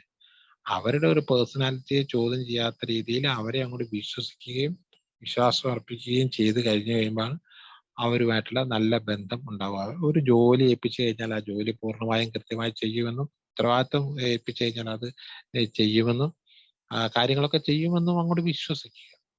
അതേപോലെ ബാക്കിയുള്ള കാര്യങ്ങളൊക്കെ നല്ല നിലയിലാണ്, ബന്ധങ്ങളൊക്കെ നല്ല നിലയിലായിരിക്കുമെന്ന് വിശ്വാസം പ്പിക്കാതെ നമ്മളെപ്പോഴും ഈ ചെക്ക് ചെയ്യുന്ന ഒരു രീതി സ്വീകരിച്ചു കഴിഞ്ഞു കഴിഞ്ഞാൽ അവിടെ ബന്ധം സ്വാഭാവികമായിട്ടും വഷളായി പോകാനുള്ള സാധ്യതയുണ്ട്. അതുപോലെയുള്ള മറ്റൊരു സംഗതിയാണ് നമ്മൾ ഈ നന്മകൾ കാണുക എന്നുള്ളത്. ഈ എല്ലാ വ്യക്തികൾക്കും നമുക്കറിയാം, ഇതിന്റെ രണ്ട് ടയർ പോലെയാണ്. നന്മയും തിന്മയും, ധർമ്മവും അധർമ്മവും, നീതിയും അനീതിയും, സത്യവും മിഥ്യയും എന്ന് പറഞ്ഞിട്ടുള്ള എല്ലാ സാധനത്തിനും രണ്ട് വശമുണ്ട്. അപ്പോൾ നന്മയും തിന്മയും ഉണ്ടാവും. അത് എല്ലാ വ്യക്തികൾക്കും ഉണ്ടാവും. നമുക്കും ഉണ്ട്. കുറേ നല്ല കാര്യം ഉണ്ടാവും, കുറേ നല്ല കാര്യം ഉണ്ടാവും, കുറേ മോശ കാര്യം ഉണ്ടാവും. നമ്മളെ സംബന്ധിച്ചിടത്തോളം നമ്മളത് ഏതിൽ ഫോക്കസ് ചെയ്യുന്നു എന്നനുസരിച്ചാണ് നമ്മുടെ ബന്ധം നിൽക്കുക. നമ്മൾ ഭാര്യയുടെ തിന്മകളല്ലേ, മോശം കാര്യങ്ങളിലാണ് ഫോക്കസ് ചെയ്യുന്നത്. അങ്ങനെ ഉണ്ടാവും, എല്ലാ സ്ത്രീകൾക്കുണ്ടാവും, എല്ലാ പുരുഷന്മാർക്കും ഉണ്ടാവും. അപ്പൊ ഏതിലാണ് ഫോക്കസ് ചെയ്യുന്നത്? മോശം കാര്യങ്ങൾക്കാണ് ഫോക്കസ് ചെയ്യുന്നതെങ്കിൽ അതിങ്ങനെ വളർന്നുകൊണ്ടിരിക്കും. ഏതിലാണോ ഫോക്കസ് ചെയ്യുന്നത് അത് വളരും. അപ്പൊ മോശം കാര്യത്തിലാണ് ഫോക്കസ് ചെയ്യുന്നതെങ്കിൽ ആ മോശം കാര്യങ്ങൾ ഇങ്ങനെ വളർന്നിരിക്കും. നമ്മൾ നല്ല കാര്യത്തിലാണ് ഫോക്കസ് ചെയ്തെങ്കിൽ ആ നല്ല കാര്യം വളർന്നുകൊണ്ടിരിക്കും. അതുകൊണ്ട് അങ്ങനെ വരുമ്പോഴാണ് സന്തോഷമുള്ള ഒരു കുടുംബമായി മാറുക. പക്ഷേ നമ്മൾ ഈ ഒരു മോശം കാര്യം കൂടി നന്നായിക്കോട്ടെ എന്ന് വിചാരിച്ചിട്ടാണ് നമ്മൾ ആ മോശം കാര്യം എടുത്തിട്ട് അതിനെ പറയുന്നത്, നീ മേലാൽ അങ്ങനെ ചെയ്യരുത്, ഇങ്ങനെ ചെയ്യരുത്, അതെനിക്ക് ഇഷ്ടമല്ല എന്നുള്ളത് അറിയില്ല എന്നൊക്കെ പറഞ്ഞിട്ട് നമ്മൾ പറയുന്നത് ആ മോശം കാര്യം ഒഴിവാക്കാൻ വേണ്ടിയിട്ടാണ്. പക്ഷെ അത് ഒഴിവാവുക അല്ല ചെയ്യുക, വേറെ ഒരു മോശം കാര്യത്തിൽ പുതിയൊരു മോശം കാര്യം ഉണ്ടാവുക എന്നുള്ളതാണ് ചെയ്യുക. അതിന്റെ ഒരു റിസൾട്ട് എന്ന് പറയുന്നത്, ഞാൻ എത്ര നല്ലത് ചെയ്താലും ഇയാളത് കാണൂല, 100 നല്ലത് ചെയ്താലും ഒരു മോശം ചെയ്തിട്ടുണ്ടെങ്കിൽ അത് മാത്രമേ ഇയാൾ കാണുള്ളൂ. അതുകൊണ്ട് ഇയാളുടെ ഇനി അടുത്ത് എന്ത് ചെയ്തിട്ടും കാര്യമില്ല എന്നുള്ള ഒരു കൺസെപ്റ്റാണ് അവസാനം ഉണ്ടാക്കിയെടുക്കുക. അതുകൊണ്ട് നമുക്ക് ചെയ്യാൻ പറ്റുന്ന നല്ല കാര്യം എന്ന് പറയുന്നത്, വളരെ കുറഞ്ഞ കാലമല്ലേ നമ്മൾ ഒന്നിച്ച് ജീവിക്കുന്നുള്ളൂ, അവരിൽ കാണുന്ന ചില നന്മകളെ നമ്മളൊന്ന് ഫോക്കസ് ചെയ്യുക. അത് നമ്മൾ അവരോട് പറയുക, നല്ലത് കാണുക, പറയുകയും ചെയ്യുക. അവരുടെ അടുത്ത് നിന്റെ ആ ഒരു കഴിവ് എനിക്ക് വല്ലാതെ ഇഷ്ടപ്പെട്ടു, ആ ഒരു സംഗതി നന്നായിട്ടുണ്ട് എന്ന് ഞാൻ നേരത്തെ പറഞ്ഞ പോലെ അംഗീകാരം കൊടുക്കാൻ കഴിയും. അതുപോലെ നേരത്തെ പറഞ്ഞിട്ടുണ്ട് ഒരു കാര്യം, പറയാതെ അറിയുക എന്ന് പറഞ്ഞൊരു കാര്യമുണ്ട്. നമ്മൾ നേരത്തെ ഇഷ്ടമുള്ള കാര്യങ്ങൾ ചെയ്യുന്നു. അപ്പൊ അടുത്തിരിക്കാനാണ് ഇഷ്ടമെങ്കിൽ അടുത്തിരിക്കുക, യാത്ര പോയിട്ട് വരുമ്പോൾ ചോദിക്കാനാണ് ഇഷ്ടമെങ്കിൽ ചോദിക്കുക എന്ന് പറഞ്ഞത് അറിയാം. അതേപോലെ തന്നെ ഈ പങ്കാളിക്ക് തീരെ ഇഷ്ടമില്ലാത്ത കാര്യമുണ്ട്, അതൊരിക്കലും നമ്മൾ ചെയ്യരുത്. ആ ഇഷ്ടമില്ലാത്ത കാര്യം എന്താണെന്ന് മനസ്സിലാക്കി അത് തന്നെ പിന്നെയും ചെയ്തുകൊണ്ടിരിക്കുക, ഏതെങ്കിലും ഒരു കാര്യം. ഇപ്പോ ഉദാഹരണത്തിന് ഒരു എക്സാമ്പിൾ പറയും. ഇപ്പം രാത്രിയിൽ കിടക്കുന്നതിന് മുമ്പ് പോയിട്ട് ഒരു സിഗരറ്റ് വലിച്ചിട്ട് വന്ന് കിടക്കാന്ന് കരുതും. അപ്പോൾ ഈ സിഗരറ്റിന്റെ മണം ഭാര്യയ്ക്ക് തീരെ പറ്റാത്തൊരു അലർജിയുള്ള സംഗതിയാണ് എന്ന് കരുതുക. അങ്ങനെയാണ് എങ്കിൽ ആ സിഗരറ്റ് വലിച്ചിട്ട് ആണ് ഭാര്യയുടെ അടുത്ത് വന്ന് കിടക്കുന്നത് എങ്കിൽ അത് അവർക്ക് തീരെ ഇഷ്ടമില്ല. അതാണ് നമ്മൾ ചെയ്യുന്നതെങ്കിൽ ആ ബന്ധത്തിൽ പ്രശ്നങ്ങൾ ഉണ്ടാവാനുള്ള സാധ്യതയുണ്ട്. പങ്കാളിക്ക് ഇഷ്ടമില്ല എന്ന് തോന്നിയാൽ നീ അത് പറഞ്ഞത് കൊണ്ടാണ്, നിനക്ക് വേണ്ടിയാണ് ഞാൻ എന്ത് ചെയ്തിട്ടുള്ളത്, ഇങ്ങനെ ചെയ്തിട്ടുള്ളതെന്ന് ബോധ്യപ്പെടുത്തുക കൂടെ ചെയ്യുകയാണ് എങ്കിൽ ആ ബന്ധം വളരെ ഭംഗിയായിട്ട് പോകും. അതേസമയം ഞാൻ ഇനിയും വലിക്കും, അങ്ങനെ ചെയ്യും, ഇങ്ങനെ ചെയ്യും, നീ എന്താ ചെയ്യാൻ പറ്റുമെന്ന് നോക്കട്ടെ എന്ന് പറഞ്ഞാൽ ചിലപ്പോൾ ഒന്നിച്ചൊരു കട്ടിലാണ് കിടക്കണമെങ്കിൽ മറ്റേ അത് ഉറക്കം പോലും വരികയില്ല. അപ്പൊ അങ്ങനെ ഒരു എക്സാമ്പിൾ പറഞ്ഞതാണ്. അതേപോലെ ഇഷ്ടമില്ലാത്തതാണ് എന്ന് നമുക്ക് തോന്നുന്നുണ്ടെങ്കിൽ അത് തന്നെ നമ്മൾ വീണ്ടും വീണ്ടും ആവർത്തിക്കുകയാണെങ്കിൽ മെല്ലെ മെല്ലെ മെല്ലെ ഈ ബന്ധം അകന്നകന്നകന്നങ്ങോട്ട് പോകും, രണ്ട് ധ്രുവങ്ങളിലേക്ക് പോകും. പിന്നെ ഒരു എന്താ പറയാ, വീട്ടിൽ ഒന്നിച്ച് കഴിയുന്നുണ്ട് എന്നുള്ളതിലേക്ക് മാത്രമായിട്ട് മാറും. അപ്പോൾ അടുപ്പം കുറയും ഇങ്ങനെ ആയിക്കഴിഞ്ഞ് കഴിയുമ്പോൾ. അപ്പോൾ പങ്കാളിക്ക് ഇഷ്ടമില്ലാത്ത കാര്യമാണ് എന്ന് തോന്നുന്നെങ്കിൽ അതിൽ നിന്ന് വിട്ടു നിൽക്കാൻ. അപ്പൊ മദ്യപാനം ആയാലും ശരി, മദ്യപാനത്തിന്റെ കേസ് അങ്ങനെ തന്നെയാണ്. മദ്യപാനം ഭാര്യയ്ക്ക് ഇഷ്ടമല്ലായിരുന്നു, അപ്പൊ അതിനകത്ത് നമ്മൾ വിട്ടു നിൽക്കുന്നു. അതേപോലെ മറ്റെന്തെങ്കിലും കാര്യമുണ്ടോ, തീരെ അങ്ങോട്ട് പിടിക്കാത്ത കാര്യം ഉണ്ടാവും, അതാണെങ്കിൽ അതിനകത്ത് വിട്ടു നിൽക്കുക. മറ്റൊരു കാര്യം എന്ന് പറയുന്നത്, നമ്മൾക്ക് സന്തോഷം ഉണ്ടാവും, നമുക്ക് സങ്കടം ഉണ്ടാവും. ഭാര്യയ്ക്കും സന്തോഷം ഉണ്ടാവും, ഭാര്യയ്ക്കും സങ്കടം ഉണ്ടാവും. രണ്ടുപേർക്കും സന്തോഷം ഉണ്ടാവുന്ന ഒരു കാരണം കൊണ്ടായിരിക്കും. അപ്പൊ ശരിക്കും നമ്മൾ വളരെ അത്ഭുതകരമായ അല്ലെങ്കിൽ ആഹ്ലാദപരമായ എന്തെങ്കിലും ഒരു സംഭവം ഉണ്ടായിട്ടുണ്ട് എങ്കിൽ നമ്മുടെ ജീവിതത്തിൽ ഉണ്ടെങ്കിൽ അത് ഒന്ന് പങ്കുവയ്ക്കുക. അതേപോലെ സങ്കടപ്പെട്ട കാര്യം ഉണ്ടെങ്കിലും അതും പങ്കുവയ്ക്കുക. ഇത് പങ്കുവയ്ക്കാനുള്ള കുറച്ച് സമയം കണ്ടെത്തുന്നുണ്ട്. ഇതാണ് പ്രൈം ടൈം എന്ന് പറയുന്നത്. കുറച്ച് വീട്ടിൽ അങ്ങനെ പറയാനുള്ള കുറച്ച് സമയം കണ്ടെത്തണം. നമുക്ക് രാവിലെ മുതൽ വൈകുന്നേരം രാത്രി വരെ നമ്മൾ ഈ നെട്ടോട്ട ഓടി അധ്വാനിച്ച് കഷ്ടപ്പെട്ട് നിൽക്കുന്ന സമയത്ത് ഒരു കാര്യം പറയാനോ കേൾക്കാനോ പോലും സമയമില്ലാത്ത ആളാണ് ഇയാൾ എങ്കിൽ ഇയാളോട് അങ്ങനെ വരും. അപ്പോൾ നമുക്ക് കുറച്ച് സമയം നമുക്ക് അതിന് വേണ്ടിയിട്ട് നമ്മൾ ബന്ധം നിലനിർത്താൻ വേണ്ടിയിട്ട് ഉപയോഗിക്കുന്നുണ്ട് എന്ന് വരുമ്പോഴാണ് അതിന് കുറച്ചുകൂടി തീവ്രത ഉണ്ടാവുക. സന്തോഷവും സങ്കടവും ഒക്കെ പരസ്പരം പങ്കുവയ്ക്കും. മറ്റൊരു പ്രധാനപ്പെട്ട കാര്യം എന്ന് പറയുന്നത് ഏറ്റവും നമുക്ക് ഫീൽ ചെയ്യുന്ന സാധനം ഈ നമ്മളൊക്കെ ചില അബദ്ധത്തിൽ ചെന്ന് ചാടും. നമ്മളൊരു കാര്യം ചെയ്ത് കഴിയുമ്പോൾ ചിലപ്പോൾ നമ്മൾ വിചാരിച്ച് ചെയ്ത് കഴിയുമ്പോൾ ചിലപ്പോൾ അത് ശരിയായിക്കൊള്ളണമെന്നില്ല. അപ്പം മറ്റേ ആള് ചിലപ്പം അതേപോലെ രണ്ടു കൂട്ടരും അവര് വിചാരിച്ചതുപോലെ ആയിരിക്കില്ല ചിലപ്പോൾ സംഭവിച്ചത്. ചിലപ്പോൾ അത് പരാജയം സംഭവിച്ചിട്ടുണ്ടാവും. അങ്ങനെ വന്നു കഴിഞ്ഞു കഴിഞ്ഞാല് നമ്മൾ സാധാരണ ചെയ്യാറുള്ളത്, ഞാൻ അന്നേരേ പറഞ്ഞല്ലേ, നീ ആവശ്യമില്ലാത്ത കാര്യത്തിന് ഇടപെടുന്നത് ഇപ്പൊ എന്തായി? ഞാൻ നിങ്ങളോട് പറഞ്ഞല്ലേ ഇങ്ങനെ ഒരു ഏടാകൂടത്ത് ചെന്ന് ചാടുമെന്ന്, പിന്നെ ഇപ്പൊ എന്തായി? ഇങ്ങനെ നമ്മൾ സാധാരണഗതിക്ക് നമ്മൾ അത് കുറ്റപ്പെടുത്താനാണ് ഒരു ബഹുഭൂരിപക്ഷം ആൾക്കാരും ശ്രമിക്കുക. വെറുതെ ആവശ്യമില്ലാത്ത ഇപ്പൊ ഒരു കുട്ടി ഓടി ചെറിയ കുട്ടി ഓടി വീണ് കഴിഞ്ഞാല് ഈ അമ്മ എന്താണ് ചെയ്യുക? ഓടി ചെന്നിട്ട് ഈ കുട്ടീനെ അങ്ങ് എടുക്കും. ചില മിക്കവാറും അമ്മമാരോട് ഒറ്റ അടി വെച്ച് കൊടുക്കും.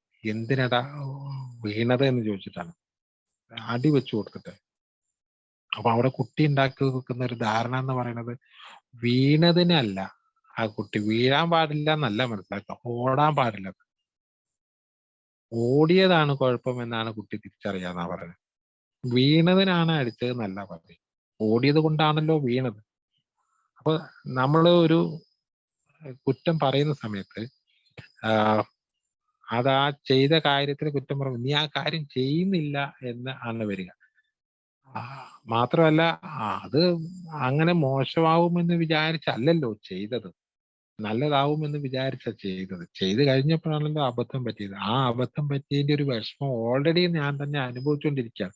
അങ്ങനെ ഞാൻ തന്നെ വിഷമം അനുഭവിച്ചുകൊണ്ടിരിക്കുന്ന സമയത്ത് എന്നെ കുറ്റപ്പെടുത്തുക കൂടി ചെയ്ത് കഴിയുമ്പോൾ നമുക്ക് ഭയങ്കര ഡബിൾ ഫീലിംഗ് ഉണ്ടാവുക. അപ്പൊ അവിടെ ചെയ്യേണ്ട ഒരു പണി എന്ന് പറയുന്നത്, ആദ്യം ചെയ്യേണ്ടത് ഒരു അബദ്ധം പറ്റി ജീവിത പങ്കാളിക്കെങ്കിൽ ആദ്യം ആ കൂടെ നിൽക്കുക. നമുക്കതിനെ പ്രോബ്ലം ഇല്ല, പ്രശ്നമാക്കണ്ട, നമുക്കതിനെ എന്താ ഫേസ് ചെയ്യാം, നോക്കാം, മുന്നോട്ട് പോകാം എന്നൊക്കെ പറഞ്ഞിട്ട് ആ ഒരു പ്രോബ്ലം പരിഹരിക്കാൻ വേണ്ടി ആ പങ്കാളിയുടെ കൂടെ ഒപ്പം നിൽക്കുക. എന്നിട്ട് പ്രശ്നമെല്ലാം പരിഹരിച്ചു കഴിഞ്ഞാൽ അവരുടെ പ്രയാസങ്ങളും പ്രശ്നങ്ങളും ഒക്കെ തീർന്നു കഴിഞ്ഞതിന് ശേഷം പിറ്റേ ദിവസവും അതിന്റെ പിറ്റേ ദിവസവും വളരെ ലോഹ്യത്തില് വളരെ സ്നേഹത്തോടുകൂടി ആ പ്രശ്നം അങ്ങനെ ഉണ്ടായത് ഇങ്ങനെ ആയതുകൊണ്ടല്ലേ, അപ്പൊ അത് എങ്ങനെയായിരുന്നു പരിഹരിക്കാൻ കഴിയുമായിരുന്നത് എന്ന് ചോദിച്ച് ഇനി ആ അബദ്ധം പറ്റാതിരിക്കാൻ വേണ്ടി നമുക്കൊരു മുൻകരുതൽ എടുക്കാം. നമ്മൾ ഈ ആ ഒറ്റയടിക്ക് തന്നെ ഇത് കേൾക്കുമ്പോൾ തന്നെ നമ്മൾ ഈ ഒരു ചീത്ത പറയുന്നത് ഈ പ്രശ്നത്തിനെ കൊണ്ടല്ല, ഇനി മേലാൽ ഇങ്ങനത്തെ ഒരു പ്രശ്നത്തിൽ പോയി ചാടാതിരിക്കാൻ വേണ്ടിയാണ് നമ്മൾ ഇപ്പൊ തന്നെ കുറ്റം പറയുന്നത്. നേരത്തെ വീണ കുട്ടീനെ അടിക്കുന്നത് ഇനി ഒരിക്കലും ഓടിയിട്ട് വീഴാതിരിക്കാൻ വേണ്ടിയിട്ടാണ് അടിക്കുന്നത്. അത് മനസ്സിലാവുന്നില്ല, അത് ആ കുട്ടിക്ക് മനസ്സിലാവുന്നില്ല. അതേപോലെ ഈ പ്രയാസപ്പെട്ട് നിൽക്കുന്ന സമയത്ത് നമ്മൾ അവരെ കുറ്റം പറയുകയും ചീത്ത പറയുകയും ചെയ്യുമ്പോൾ അത് അവർക്ക് മനസ്സിലാവുന്നില്ല. അത് അവർക്ക് മനസ്സിലാവുകയോ അത് അവർ മാറ്റുകയോ ചെയ്യണമെന്നുണ്ടെങ്കിൽ ആദ്യം വേണ്ടത് ഈ പ്രതിസന്ധിയെ മറികടക്കാണ്. പ്രതിസന്ധിയെ മറികടക്കാൻ ഒപ്പം നിൽക്കണം. അപ്പൊ ഏറ്റവും പ്രധാനപ്പെട്ട ഒരു ക്വാളിറ്റിയാണ് എനിക്കൊരു പ്രശ്നം വന്നാൽ എൻ്റെ ഒപ്പം ഉണ്ടാകും എന്നുള്ള ഒരു ധൈര്യം. ഈ ധൈര്യമാണ് സ്നേഹമുണ്ട് എന്ന് തോന്നുന്നതിന് ഏറ്റവും പ്രധാനപ്പെട്ട കാര്യം. എൻ്റെ ഒപ്പം ഉണ്ടാവും, കൂടെ ഉണ്ടാവും, എൻ്റെ ഹസ്ബൻഡ് എൻ്റെ കൂടെ ഉണ്ടാവും എന്ന് പറയാൻ കഴിയുന്ന ഒരു ഭാര്യയാണെങ്കിൽ തീർച്ചയായിട്ടും ആ റിലേഷൻഷിപ്പ് സ്ട്രോങ് ആയിരിക്കും. അതേസമയം അതേ സംഗതി വന്നു കഴിഞ്ഞിട്ട് നമ്മളിങ്ങനെ കുറ്റമാണ് പറയുന്നതെങ്കിൽ, ഞാൻ എന്തെങ്കിലും ഒരു അബദ്ധം പറ്റിപ്പോയി കഴിഞ്ഞ് കഴിഞ്ഞാൽ ഞാൻ ഒറ്റയായി പോവും. അതുകൊണ്ട് ഞാൻ ഒരു റിസ്കും എടുക്കുകയില്ല, ഒരു പണി ഏറ്റെടുക്കുകയില്ല. കാരണം അഥവാ അതിന് തെറ്റിപ്പോയി കഴിഞ്ഞാൽ ഞാൻ ചീത്തയും കൂടെ കേൾക്കേണ്ടി വരും എന്നുള്ളതുകൊണ്ട് ഞാനൊന്നും ഏറ്റെടുക്കില്ല. അപ്പൊ ഇങ്ങനെയുള്ള ഒരു കുടുംബമാണെങ്കിൽ അവർ രണ്ടു കൂട്ടരും റിസ്ക് എടുത്ത് അവര് മുന്നോട്ട് പോകും. കുറെ അധികം കാര്യങ്ങൾ ചെയ്യാൻ അവർക്ക് കഴിയും. ഇപ്പൊ ഡെവലപ്മെന്റ് ഉണ്ടാവുന്ന കുടുംബത്തിൽ ഇതാണ് പരസ്പരം കുറ്റപ്പെടുത്താത്ത വീടുകളിൽ ഭയങ്കരമായിട്ട് പുരോഗതി ഉണ്ടാവും. പക്ഷെ അതേസമയം കുറ്റപ്പെടുത്തുന്ന ആളാണ് എങ്കിൽ നമ്മളൊരു കാര്യം ചെയ്യുന്നതിന് മുമ്പ് രണ്ടോ തൊട്ട് ആലോചിക്കും. അത് വേണോ? എന്തെങ്കിലും പറ്റിപ്പോയി കഴിഞ്ഞ് കഴിഞ്ഞാൽ പിന്നെ ആ ചീത്തയൊക്കെ എന്നെ കൊണ്ടാവില്ല. അതുകൊണ്ട് അത് ചെയ്യാതിരിക്കാമെന്ന് വിചാരിക്കും. അപ്പൊ അവിടെ നമ്മൾ കൂടെ ഉണ്ട് എന്നൊരു തോന്നല്, ദുർഘടസന്ധിയിൽ കൂടെ ഉണ്ടാവും എന്നുള്ളൊരു തോന്നൽ ഉണ്ടാക്കാൻ വേണ്ടിയിട്ട് നമുക്ക് കഴിയണം. അതുപോലെ രണ്ടുപേരും അധ്വാനിച്ചു വരുന്നവരാണ് എങ്കിൽ ഭാര്യ അധ്വാനിച്ചു വരുന്നു, ഭർത്താവ് അധ്വാനിച്ചു വരുന്നു, സാമ്പത്തികം കൊണ്ടുവരുന്നു. ഈ സാമ്പത്തികം ചെലവാക്കുന്ന കാര്യത്തില് ആരാണ് കൂടുതൽ ചെലവാക്കുക എന്നുള്ള കാര്യത്തിലൊക്കെ പ്രശ്നമുണ്ട്. അതായത് ഒരു അച്ചടക്കം, സാമ്പത്തികമായ ഒരു അച്ചടക്കം രണ്ടു കൂട്ടരും പാലിക്കേണ്ടതുണ്ട്. കാരണം ചിലപ്പോൾ ഇങ്ങനെ നിർലോഭമായി ഇങ്ങനെ ലാവിഷായിട്ട് ചെലവാക്കുന്ന ഭാര്യ, അല്ലെങ്കിൽ ലാവിഷായിട്ട് ചെലവാക്കുന്ന ഭർത്താവ്, അങ്ങനെയൊന്നും ചെലവാക്കാത്ത ഭാര്യ, അല്ല അങ്ങനെയൊന്നും ചെലവാക്കാത്ത ഭർത്താവ് ആണ് എങ്കിൽ ചിലപ്പോൾ അവിടെ ഈ അസമത്വം ഉണ്ടാവാനുള്ള സാധ്യതയുണ്ട്. അപ്പൊ അവിടെ സാമ്പത്തിക ചെലവിന്റെ കാര്യത്തില് ഒരു ഐക്യരൂപം ഉണ്ടാക്കിയെടുക്കാൻ ശ്രദ്ധിച്ചു കഴിഞ്ഞാൽ കുറേം കൂടി മെച്ചപ്പെട്ട ഇതാവും. അതുപോലെ പരിഗണന ഉണ്ട് എന്ന് തോന്നുന്ന ഏറ്റവും പ്രധാനപ്പെട്ട ഒരു സംഗതിയാണ് നമ്മൾ ഒരു തീരുമാനം എടുക്കും. ഇപ്പൊ വീട്ടിൽ എന്തെങ്കിലുമൊക്കെ പുരോഗതി നടത്തണമെങ്കിൽ ഒന്നുകിൽ ഒരു വീടിന്റെ ഒരു മുറി എടുക്കണമെങ്കിൽ, അതല്ലെങ്കിൽ എന്തെങ്കിലും ഒരു സ്ഥലം ഫ്രിഡ്ജ് വാങ്ങണമെങ്കിൽ, TV മാറ്റി വാങ്ങണമെങ്കിൽ, എന്തെങ്കിലും ഒരു സാധനം നമ്മൾ വാങ്ങണമെന്നുണ്ടെന്ന് കരുതുക. അങ്ങനെ വാങ്ങണമെന്നുണ്ടെങ്കിൽ നമുക്കത് പൈസ ഉണ്ടെങ്കിൽ പോയി വാങ്ങിക്കൊണ്ട് വന്ന് വെക്കാവുന്നതേ ഉള്ളൂ. പക്ഷെ അങ്ങനെ നമ്മളൊരു TV വാങ്ങിക്കൊണ്ട് വരികയാണെന്ന് കരുതുക. നമ്മൾ ഭാര്യയോട് ചോദിച്ചിട്ടില്ല, പറഞ്ഞിട്ടില്ല. അപ്പൊ സ്വാഭാവികമായിട്ടും അത് വീട്ടിലേക്കുള്ളതാണ്, അത് എല്ലാവർക്കും കാണാനുള്ളതാണ്, നല്ലതുമാണ് എങ്കിൽ പോലും ഒരു ഒരു ഒരു വിഷമം ബാക്കി കിടക്കും. എന്നോടൊരു വാക്ക് ചോദിച്ചില്ല എന്നുള്ളൊരു വിഷമം. കാരണം ഇതെല്ലാം ഞാൻ തന്നെ ഉപയോഗിക്കേണ്ട സാധനമാണ്, എന്റെ വീട്ടിൽ ഉപയോഗിക്കേണ്ട സാധനമാണ്. അപ്പൊ നമ്മൾ വിചാരിക്കുന്നത് ഇതിപ്പോ ഞാൻ എന്റെ വീട്ടിലേക്ക് കൊണ്ടുപോകുന്നല്ലോ, ഞാനിവിടെ കൊണ്ടുവന്നത് എല്ലാവർക്കും കാണാൻ വേണ്ടി ഡൈനിങ് ഹാളിൽ കൊണ്ട് വെച്ചിരിക്കുകയല്ലേ TV. 10, 35, 50,000 രൂപ, 60,000 രൂപ മുടക്കിയിട്ട് ഞാൻ വാങ്ങിക്കൊണ്ട് എല്ലാവർക്കും കാണാൻ വേണ്ടിയിട്ടല്ലേ ഞാൻ വാങ്ങിക്കൊണ്ടുവന്നത്. എനിക്ക് പൈസ കിട്ടിയപ്പോ ഞാൻ പോയി വാങ്ങിക്കൊണ്ടു. ഓക്കെ, അതൊക്കെ ശരി തന്നെയാണ്. പക്ഷെ ഒരു വാക്ക് പറഞ്ഞുകൂടായിരുന്നു, ഒരഭിപ്രായം ചോദിച്ചുകൂടായിരുന്നു. അപ്പൊ ഈ തീരുമാനം എടുക്കുന്നതിന് മുമ്പ് ഒരു അഭിപ്രായം ചോദിക്കുക എന്നുള്ള ഒരു ചടങ്ങുണ്ട്. അതിനിപ്പോ നമുക്ക് വ്യക്തമായ തീരുമാനം ഉണ്ടെങ്കിൽ പോലും, ശരിയായത് എന്നാണെന്ന് തീരുമാനം ഉണ്ടെങ്കിൽ പോലും, ആ തീരുമാനം എടുക്കുന്നതിൽ പങ്കാളിക്കും കൂടി പങ്കാളിത്തമുണ്ട് എന്ന് തോന്നുന്നതാണ് സ്നേഹവും അംഗീകാരവും കൊടുക്കുന്നതിന്റെ ഏറ്റവും പ്രധാനപ്പെട്ട ഒരു മാനദണ്ഡം. അഭിപ്രായം ചോദിക്കുക. പ്രത്യേകിച്ച് ചിലപ്പോൾ ഒരു കാര്യത്തില് നമ്മുടെ നേരെ വിപരീതമായ അഭിപ്രായമായിരിക്കും മറ്റേ കക്ഷിക്ക് ഉണ്ടാവുക. അങ്ങനെയാണെങ്കിൽ അഭിപ്രായ വ്യത്യാസം ഉണ്ടാവുക എന്ന് പറഞ്ഞ ഒരു തെറ്റൊന്നുമല്ല. അഭിപ്രായ വ്യത്യാസം ഉണ്ടാവുകയും വേണം. അതിന്റെ അർത്ഥം അഭിപ്രായ വ്യത്യാസം ഉണ്ടാവുക എന്നുള്ളതിന്റെ അർത്ഥം അഭിപ്രായം ഉണ്ട് എന്നുള്ളതിന്റെ തെളിവാണ്. അപ്പൊ അഭിപ്രായം വ്യത്യാസം ഉണ്ടെങ്കിൽ ആ അഭിപ്രായ വ്യത്യാസത്തെ നമുക്ക് മറികടക്കാൻ, നമുക്ക് അതിന്റെ വ്യക്തമായ കാരണങ്ങൾ ബോധിപ്പിച്ചാൽ നമുക്ക് ആ അഭിപ്രായ വ്യത്യാസം മാറ്റിയെടുത്ത് കാര്യങ്ങൾ ചെയ്യാവുന്നതേ ഉള്ളൂ. അതല്ല നമ്മൾ ചോദിക്കുന്നുമില്ല, പറയുന്നില്ലെങ്കിൽ അവർ വ്യത്യസ്തമായ അഭിപ്രായമാണ് ഉള്ളതും കൂടിയെങ്കിൽ അത് വലിയ പ്രോബ്ലത്തിലേക്ക് നയിക്കും. ഒരു കുടുംബകലഹോ ഡൈവോഴ്സിലേക്ക് എത്താൻ ആ ഒരൊറ്റ സംഗതി മതി. ഒരു കാര്യവും ഞാൻ അറിയാറില്ല, എന്നോടൊരു കാര്യം ചോദിക്കാറില്ല, മൂപ്പരെന്തൊക്കെയോ കുറെ കാര്യങ്ങൾ ചെയ്യുന്നുണ്ട്, നമ്മൾ ചെയ്യണതാണെങ്കിൽ നമ്മൾ കഷ്ടപ്പെട്ട് അധ്വാനിച്ചുണ്ടാക്കുന്ന പൈസയാണ് ഞാനിങ്ങനെ ഒരു കാര്യം ചെയ്യുന്നു, അതിനിപ്പോ ഞാൻ എടുക്കുന്നൊന്നുമില്ലല്ലോ, ഒരു കാര്യവും ഞാൻ ചെയ്യുന്നില്ല, അവക്കെന്താണ് എന്ന് നമ്മൾ വിചാരിക്കും. പക്ഷെ ഒരു മനുഷ്യനാണ്, ഒരു വ്യക്തിയാണ്, ഒരു പേഴ്സണാലിറ്റി ഉള്ള ആളാണ്. അപ്പൊ ഏതൊരു പേഴ്സണാലിറ്റി ഉള്ള ഒരാൾക്കും അയാളോട് അഭിപ്രായം ചോദിക്കുമ്പോഴാണ് അയാൾക്ക് സന്തോഷം ഉണ്ടാവുന്നത്. അപ്പൊ നമ്മളിപ്പോ ഒരു കമ്മിറ്റിയിലാണെങ്കിൽ പോലും, നമ്മളൊരു കമ്മിറ്റി അംഗമാണ് എങ്കിൽ ആ കമ്മിറ്റി ഒരു തീരുമാനം എടുക്കുന്നതിന് മുമ്പ് എനിക്ക് അഭിപ്രായം പറയാനുള്ള അവസരമുണ്ട്. ആ അഭിപ്രായം പറഞ്ഞ് കേൾക്കാൻ അവർ തയ്യാറില്ലെങ്കിൽ നമ്മൾ ആ കമ്മിറ്റിയിൽ നിൽക്കൂല, രാജിവെച്ച് പോരും. അപ്പൊ അഭിപ്രായത്തിന് വലിയ വിലയുണ്ട്. അതുപോലെ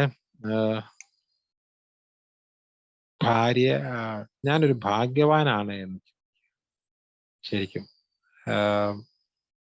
വേറെ ആരെങ്കിലും ആയിരുന്നു ഇപ്പൊ മദ്യാസക്തന്മാരായ നമ്മളെ സംബന്ധിച്ച് പറയുന്നുണ്ട്, ബിഗ് ബുക്ക് പറയുന്നുണ്ട്, മദ്യാസക്തന്റെ ഭാര്യമാര് മിക്കവാറും മാലാഖമാരെ പോലെയാണ്. കാരണം എപ്പോഴോ അവരിട്ടെറിഞ്ഞ് പോവേണ്ടതാ. അവരിപ്പോഴും കൂടെ നിൽക്കുന്നത് അവർ മാലാഖമാരായിട്ട് തന്നെയാണ്. ഇത്രയും കാലം നമ്മൾ ഉണ്ടാക്കി വെച്ചിട്ടുള്ള ഈ ഒരു സ്ഥിതിയൊക്കെ സഹിച്ചും ക്ഷമിച്ചും പുറത്തും ഒക്കെ കൂടെ നിന്ന് നമ്മളെ ട്രീറ്റ് ചെയ്യാനൊക്കെ കൊണ്ട് നടന്ന് കഷ്ടപ്പെട്ട് ഇങ്ങനെ നിൽക്കുന്ന ഒരു ഭാര്യ എന്ന് പറഞ്ഞാൽ ശരിക്കും മാലാഖമാരെ പോലെയാണ്. അപ്പോ അതുകൊണ്ട് തന്നെ ഇനി ഉള്ള കാലമെങ്കിലും ഇവരെ ഒരു കുറ്റങ്ങൾ കണ്ടുപിടിക്കുന്നതിനപ്പുറത്ത് ഞാനൊരു ഭാഗ്യവാനാണ് എന്ന് ചിന്തിക്കുക. ഇവളെ കല്യാണം കഴിച്ചിട്ടില്ലായിരുന്നുവെങ്കിൽ പക്ഷെ ഞാനിങ്ങനെയായി തീരില്ലായിരുന്നു. ഞാനിങ്ങനെ മോശമായിട്ടല്ല, ഞാനിങ്ങനെ നന്നാവില്ലായിരുന്നു എന്ന് ചിന്തിക്കുക. ഭാഗ്യവാനാണ് എന്ന് ചിന്തിക്കുക. അത് അങ്ങനെ നമ്മൾ ചിന്തിക്കുമ്പോഴാണ് നമുക്ക് അവരോട് നല്ല മനോഭാവം ഉണ്ടാക്കിയെടുക്കാൻ കഴിയുക. ഭാര്യനെ പലപ്പോഴും നമ്മൾ ചെയ്യുന്ന ഒരു പണിയാണ്, മറ്റേ ആളുടെ ഭാര്യയെ നോക്കൂ, അയാളുടെ ഭാര്യയെ നോക്കൂ, ഇയാളെ നോക്കൂ, ആ പെണ്ണിനെ നോക്കൂ, അവർക്കൊക്കെ ഇന്ന ചെയ്യാൻ പറ്റുന്നുണ്ട്, ഇവർക്കൊക്കെ ഇങ്ങനെ ചെയ്യാൻ പറ്റുന്നുണ്ട്, നിനക്ക് മാത്രം എന്താ പറ്റാത്ത, നിനക്കതെന്താ കഴിയാത്തത്, അവർക്കൊന്നും ഒരു കുഴപ്പമില്ലല്ലോ, അവരൊക്കെ വീട്ടിലൊക്കെ അങ്ങനെയാണല്ലോ ഉള്ളത്, നിനക്ക് എന്താ ഇങ്ങനെ പറ്റാത്തത്. നമ്മൾ ചിലപ്പോൾ ഈ അറിഞ്ഞോ അറിയാതെയോ ഈ മറ്റുള്ള പെണ്ണുങ്ങളുമായിട്ട് സ്ത്രീകളുമായിട്ട് താരതമ്യം ചെയ്തുകൊണ്ട് സംസാരിക്കുന്നുണ്ടെങ്കിൽ അത് എന്നെക്കുറിച്ച് എന്നോടാണ് പറയണമെങ്കിൽ എനിക്കത് ഒരിക്കലും ഇഷ്ടമല്ല. നമുക്ക് മറ്റേ ആൾ അങ്ങനെ ചെയ്യുന്നില്ലേ, മറ്റേ ആള് അങ്ങനെ, ഇയാൾ അങ്ങനെ ചെയ്യുന്നില്ലേ എന്ന് എന്നോട് പറയുകയാണ്. നിങ്ങൾ എന്ത് മോശകോടനാണ് എന്ന് ഉള്ള രീതിയിൽ നമുക്കൊന്നും അറിയില്ലായിരുന്നു. അയൽവക്കത്തുള്ള പല ആൾക്കാരും നന്നായി ചെയ്യുന്നുണ്ടോന്നും സുഹൃത്തുക്കളൊക്കെ നന്നായി ചെയ്യുന്നുണ്ടോന്നും എന്നോട് പറയുകയാണെങ്കിൽ എനിക്ക് പിന്നെ യാതൊരു താല്പര്യം ഇവരോട് ഉണ്ടാവില്ല. ഇതിനേക്കാളും നല്ലവരാണ് മറ്റേ. അതേസമയം ഞാനാണ് നല്ലതെന്ന് പറയുകയാണെങ്കിൽ ഭയങ്കരമായ സംഭവമായിട്ട് മാറുകയും ചെയ്യും. നിങ്ങൾ മിടുക്കനാട്ടോ, നിങ്ങൾ അവരെക്കാളൊക്കെ നല്ലതാണ് എന്നൊരു വാക്ക് കേൾക്കാൻ വേണ്ടിയാണ് നമ്മൾ ഒരുപാട് കാര്യം ചെയ്യുന്നത്. പക്ഷെ നമ്മൾ അത്രയും ചെയ്തിട്ട് നമുക്ക് അതല്ല കേൾക്കുന്നത്, നമുക്ക് വേറെ ചില കാര്യങ്ങൾ കേൾക്കുന്നത്. അതുപോലെ തന്നെ ഇവരുടെ ഒരു സൗന്ദര്യം പോലും ചിലപ്പോൾ നമ്മുടെ സൗന്ദര്യ സങ്കല്പം പോലും വെച്ചിട്ട് ചിലപ്പോൾ നോക്കും, മറ്റേ ആളുടെ മുടി നോക്കിക്കുകയും മറ്റേ ആളുടെ നിറം നോക്കിക്കുകയും മറ്റേ ആളുടെ തടി നോക്കിക്കുകയും എന്ന് പറഞ്ഞിട്ട് നമ്മൾ പറയും. ഇതൊന്നും എല്ലാം കൂടി ഒരാൾക്കൊട്ടും ഒരിക്കലും ഉണ്ടാവില്ല. ഒരാൾക്ക് മുടി ഉണ്ടാവും, ഒരാൾക്ക് തടി ഉണ്ടാവും, ഒരാൾക്ക് സൗന്ദര്യം ഉണ്ടാവും, ഒരാൾക്ക് നിറം ഉണ്ടാവും. അങ്ങനെ പല സ്ത്രീകളിലായിരിക്കും ഓരോരോ ക്വാളിറ്റി അല്ലേ. അതെല്ലാം ചൂണ്ടിക്കാണിച്ചത് എല്ലാം കൂടി ഇവിടെ ഉണ്ടാവണം എന്നാണ് ചിലപ്പോൾ നമ്മളത് ആവശ്യപ്പെടുന്നത്. നിനക്കതില്ല, നിനക്കതില്ല, നിനക്കതില്ല എന്നാണ് പറയുന്നത്. എന്നാൽ ഇവിടെ ഉള്ള കുറെ സാധനമുണ്ട്, അത് ബാക്കിയുള്ളവരായിരിക്കും പറയും. അപ്പൊ ശരിക്കും അത് ഉണ്ടാക്കി വെക്കുന്ന ഒരു എഫക്റ്റ് ഭയങ്കരമാണ്. അതുകൊണ്ട് മറ്റുള്ളവരുമായിട്ട് താരതമ്യം ചെയ്യാനുള്ള ശ്രമം നടത്തുന്ന സമയത്ത് നമ്മൾ ഓർക്കുക, അത് ഈ ഇടയ്ക്ക് ഇങ്ങനെ വിള്ളൽ വീണോണ്ടിരിക്കും. അങ്ങനെ ഈ ഒരു ഇങ്ങനെ ബന്ധത്തിൽ ഇങ്ങനെ വിള്ളൽ വീഴുന്നത് നമ്മൾ അറിയേയില്ല.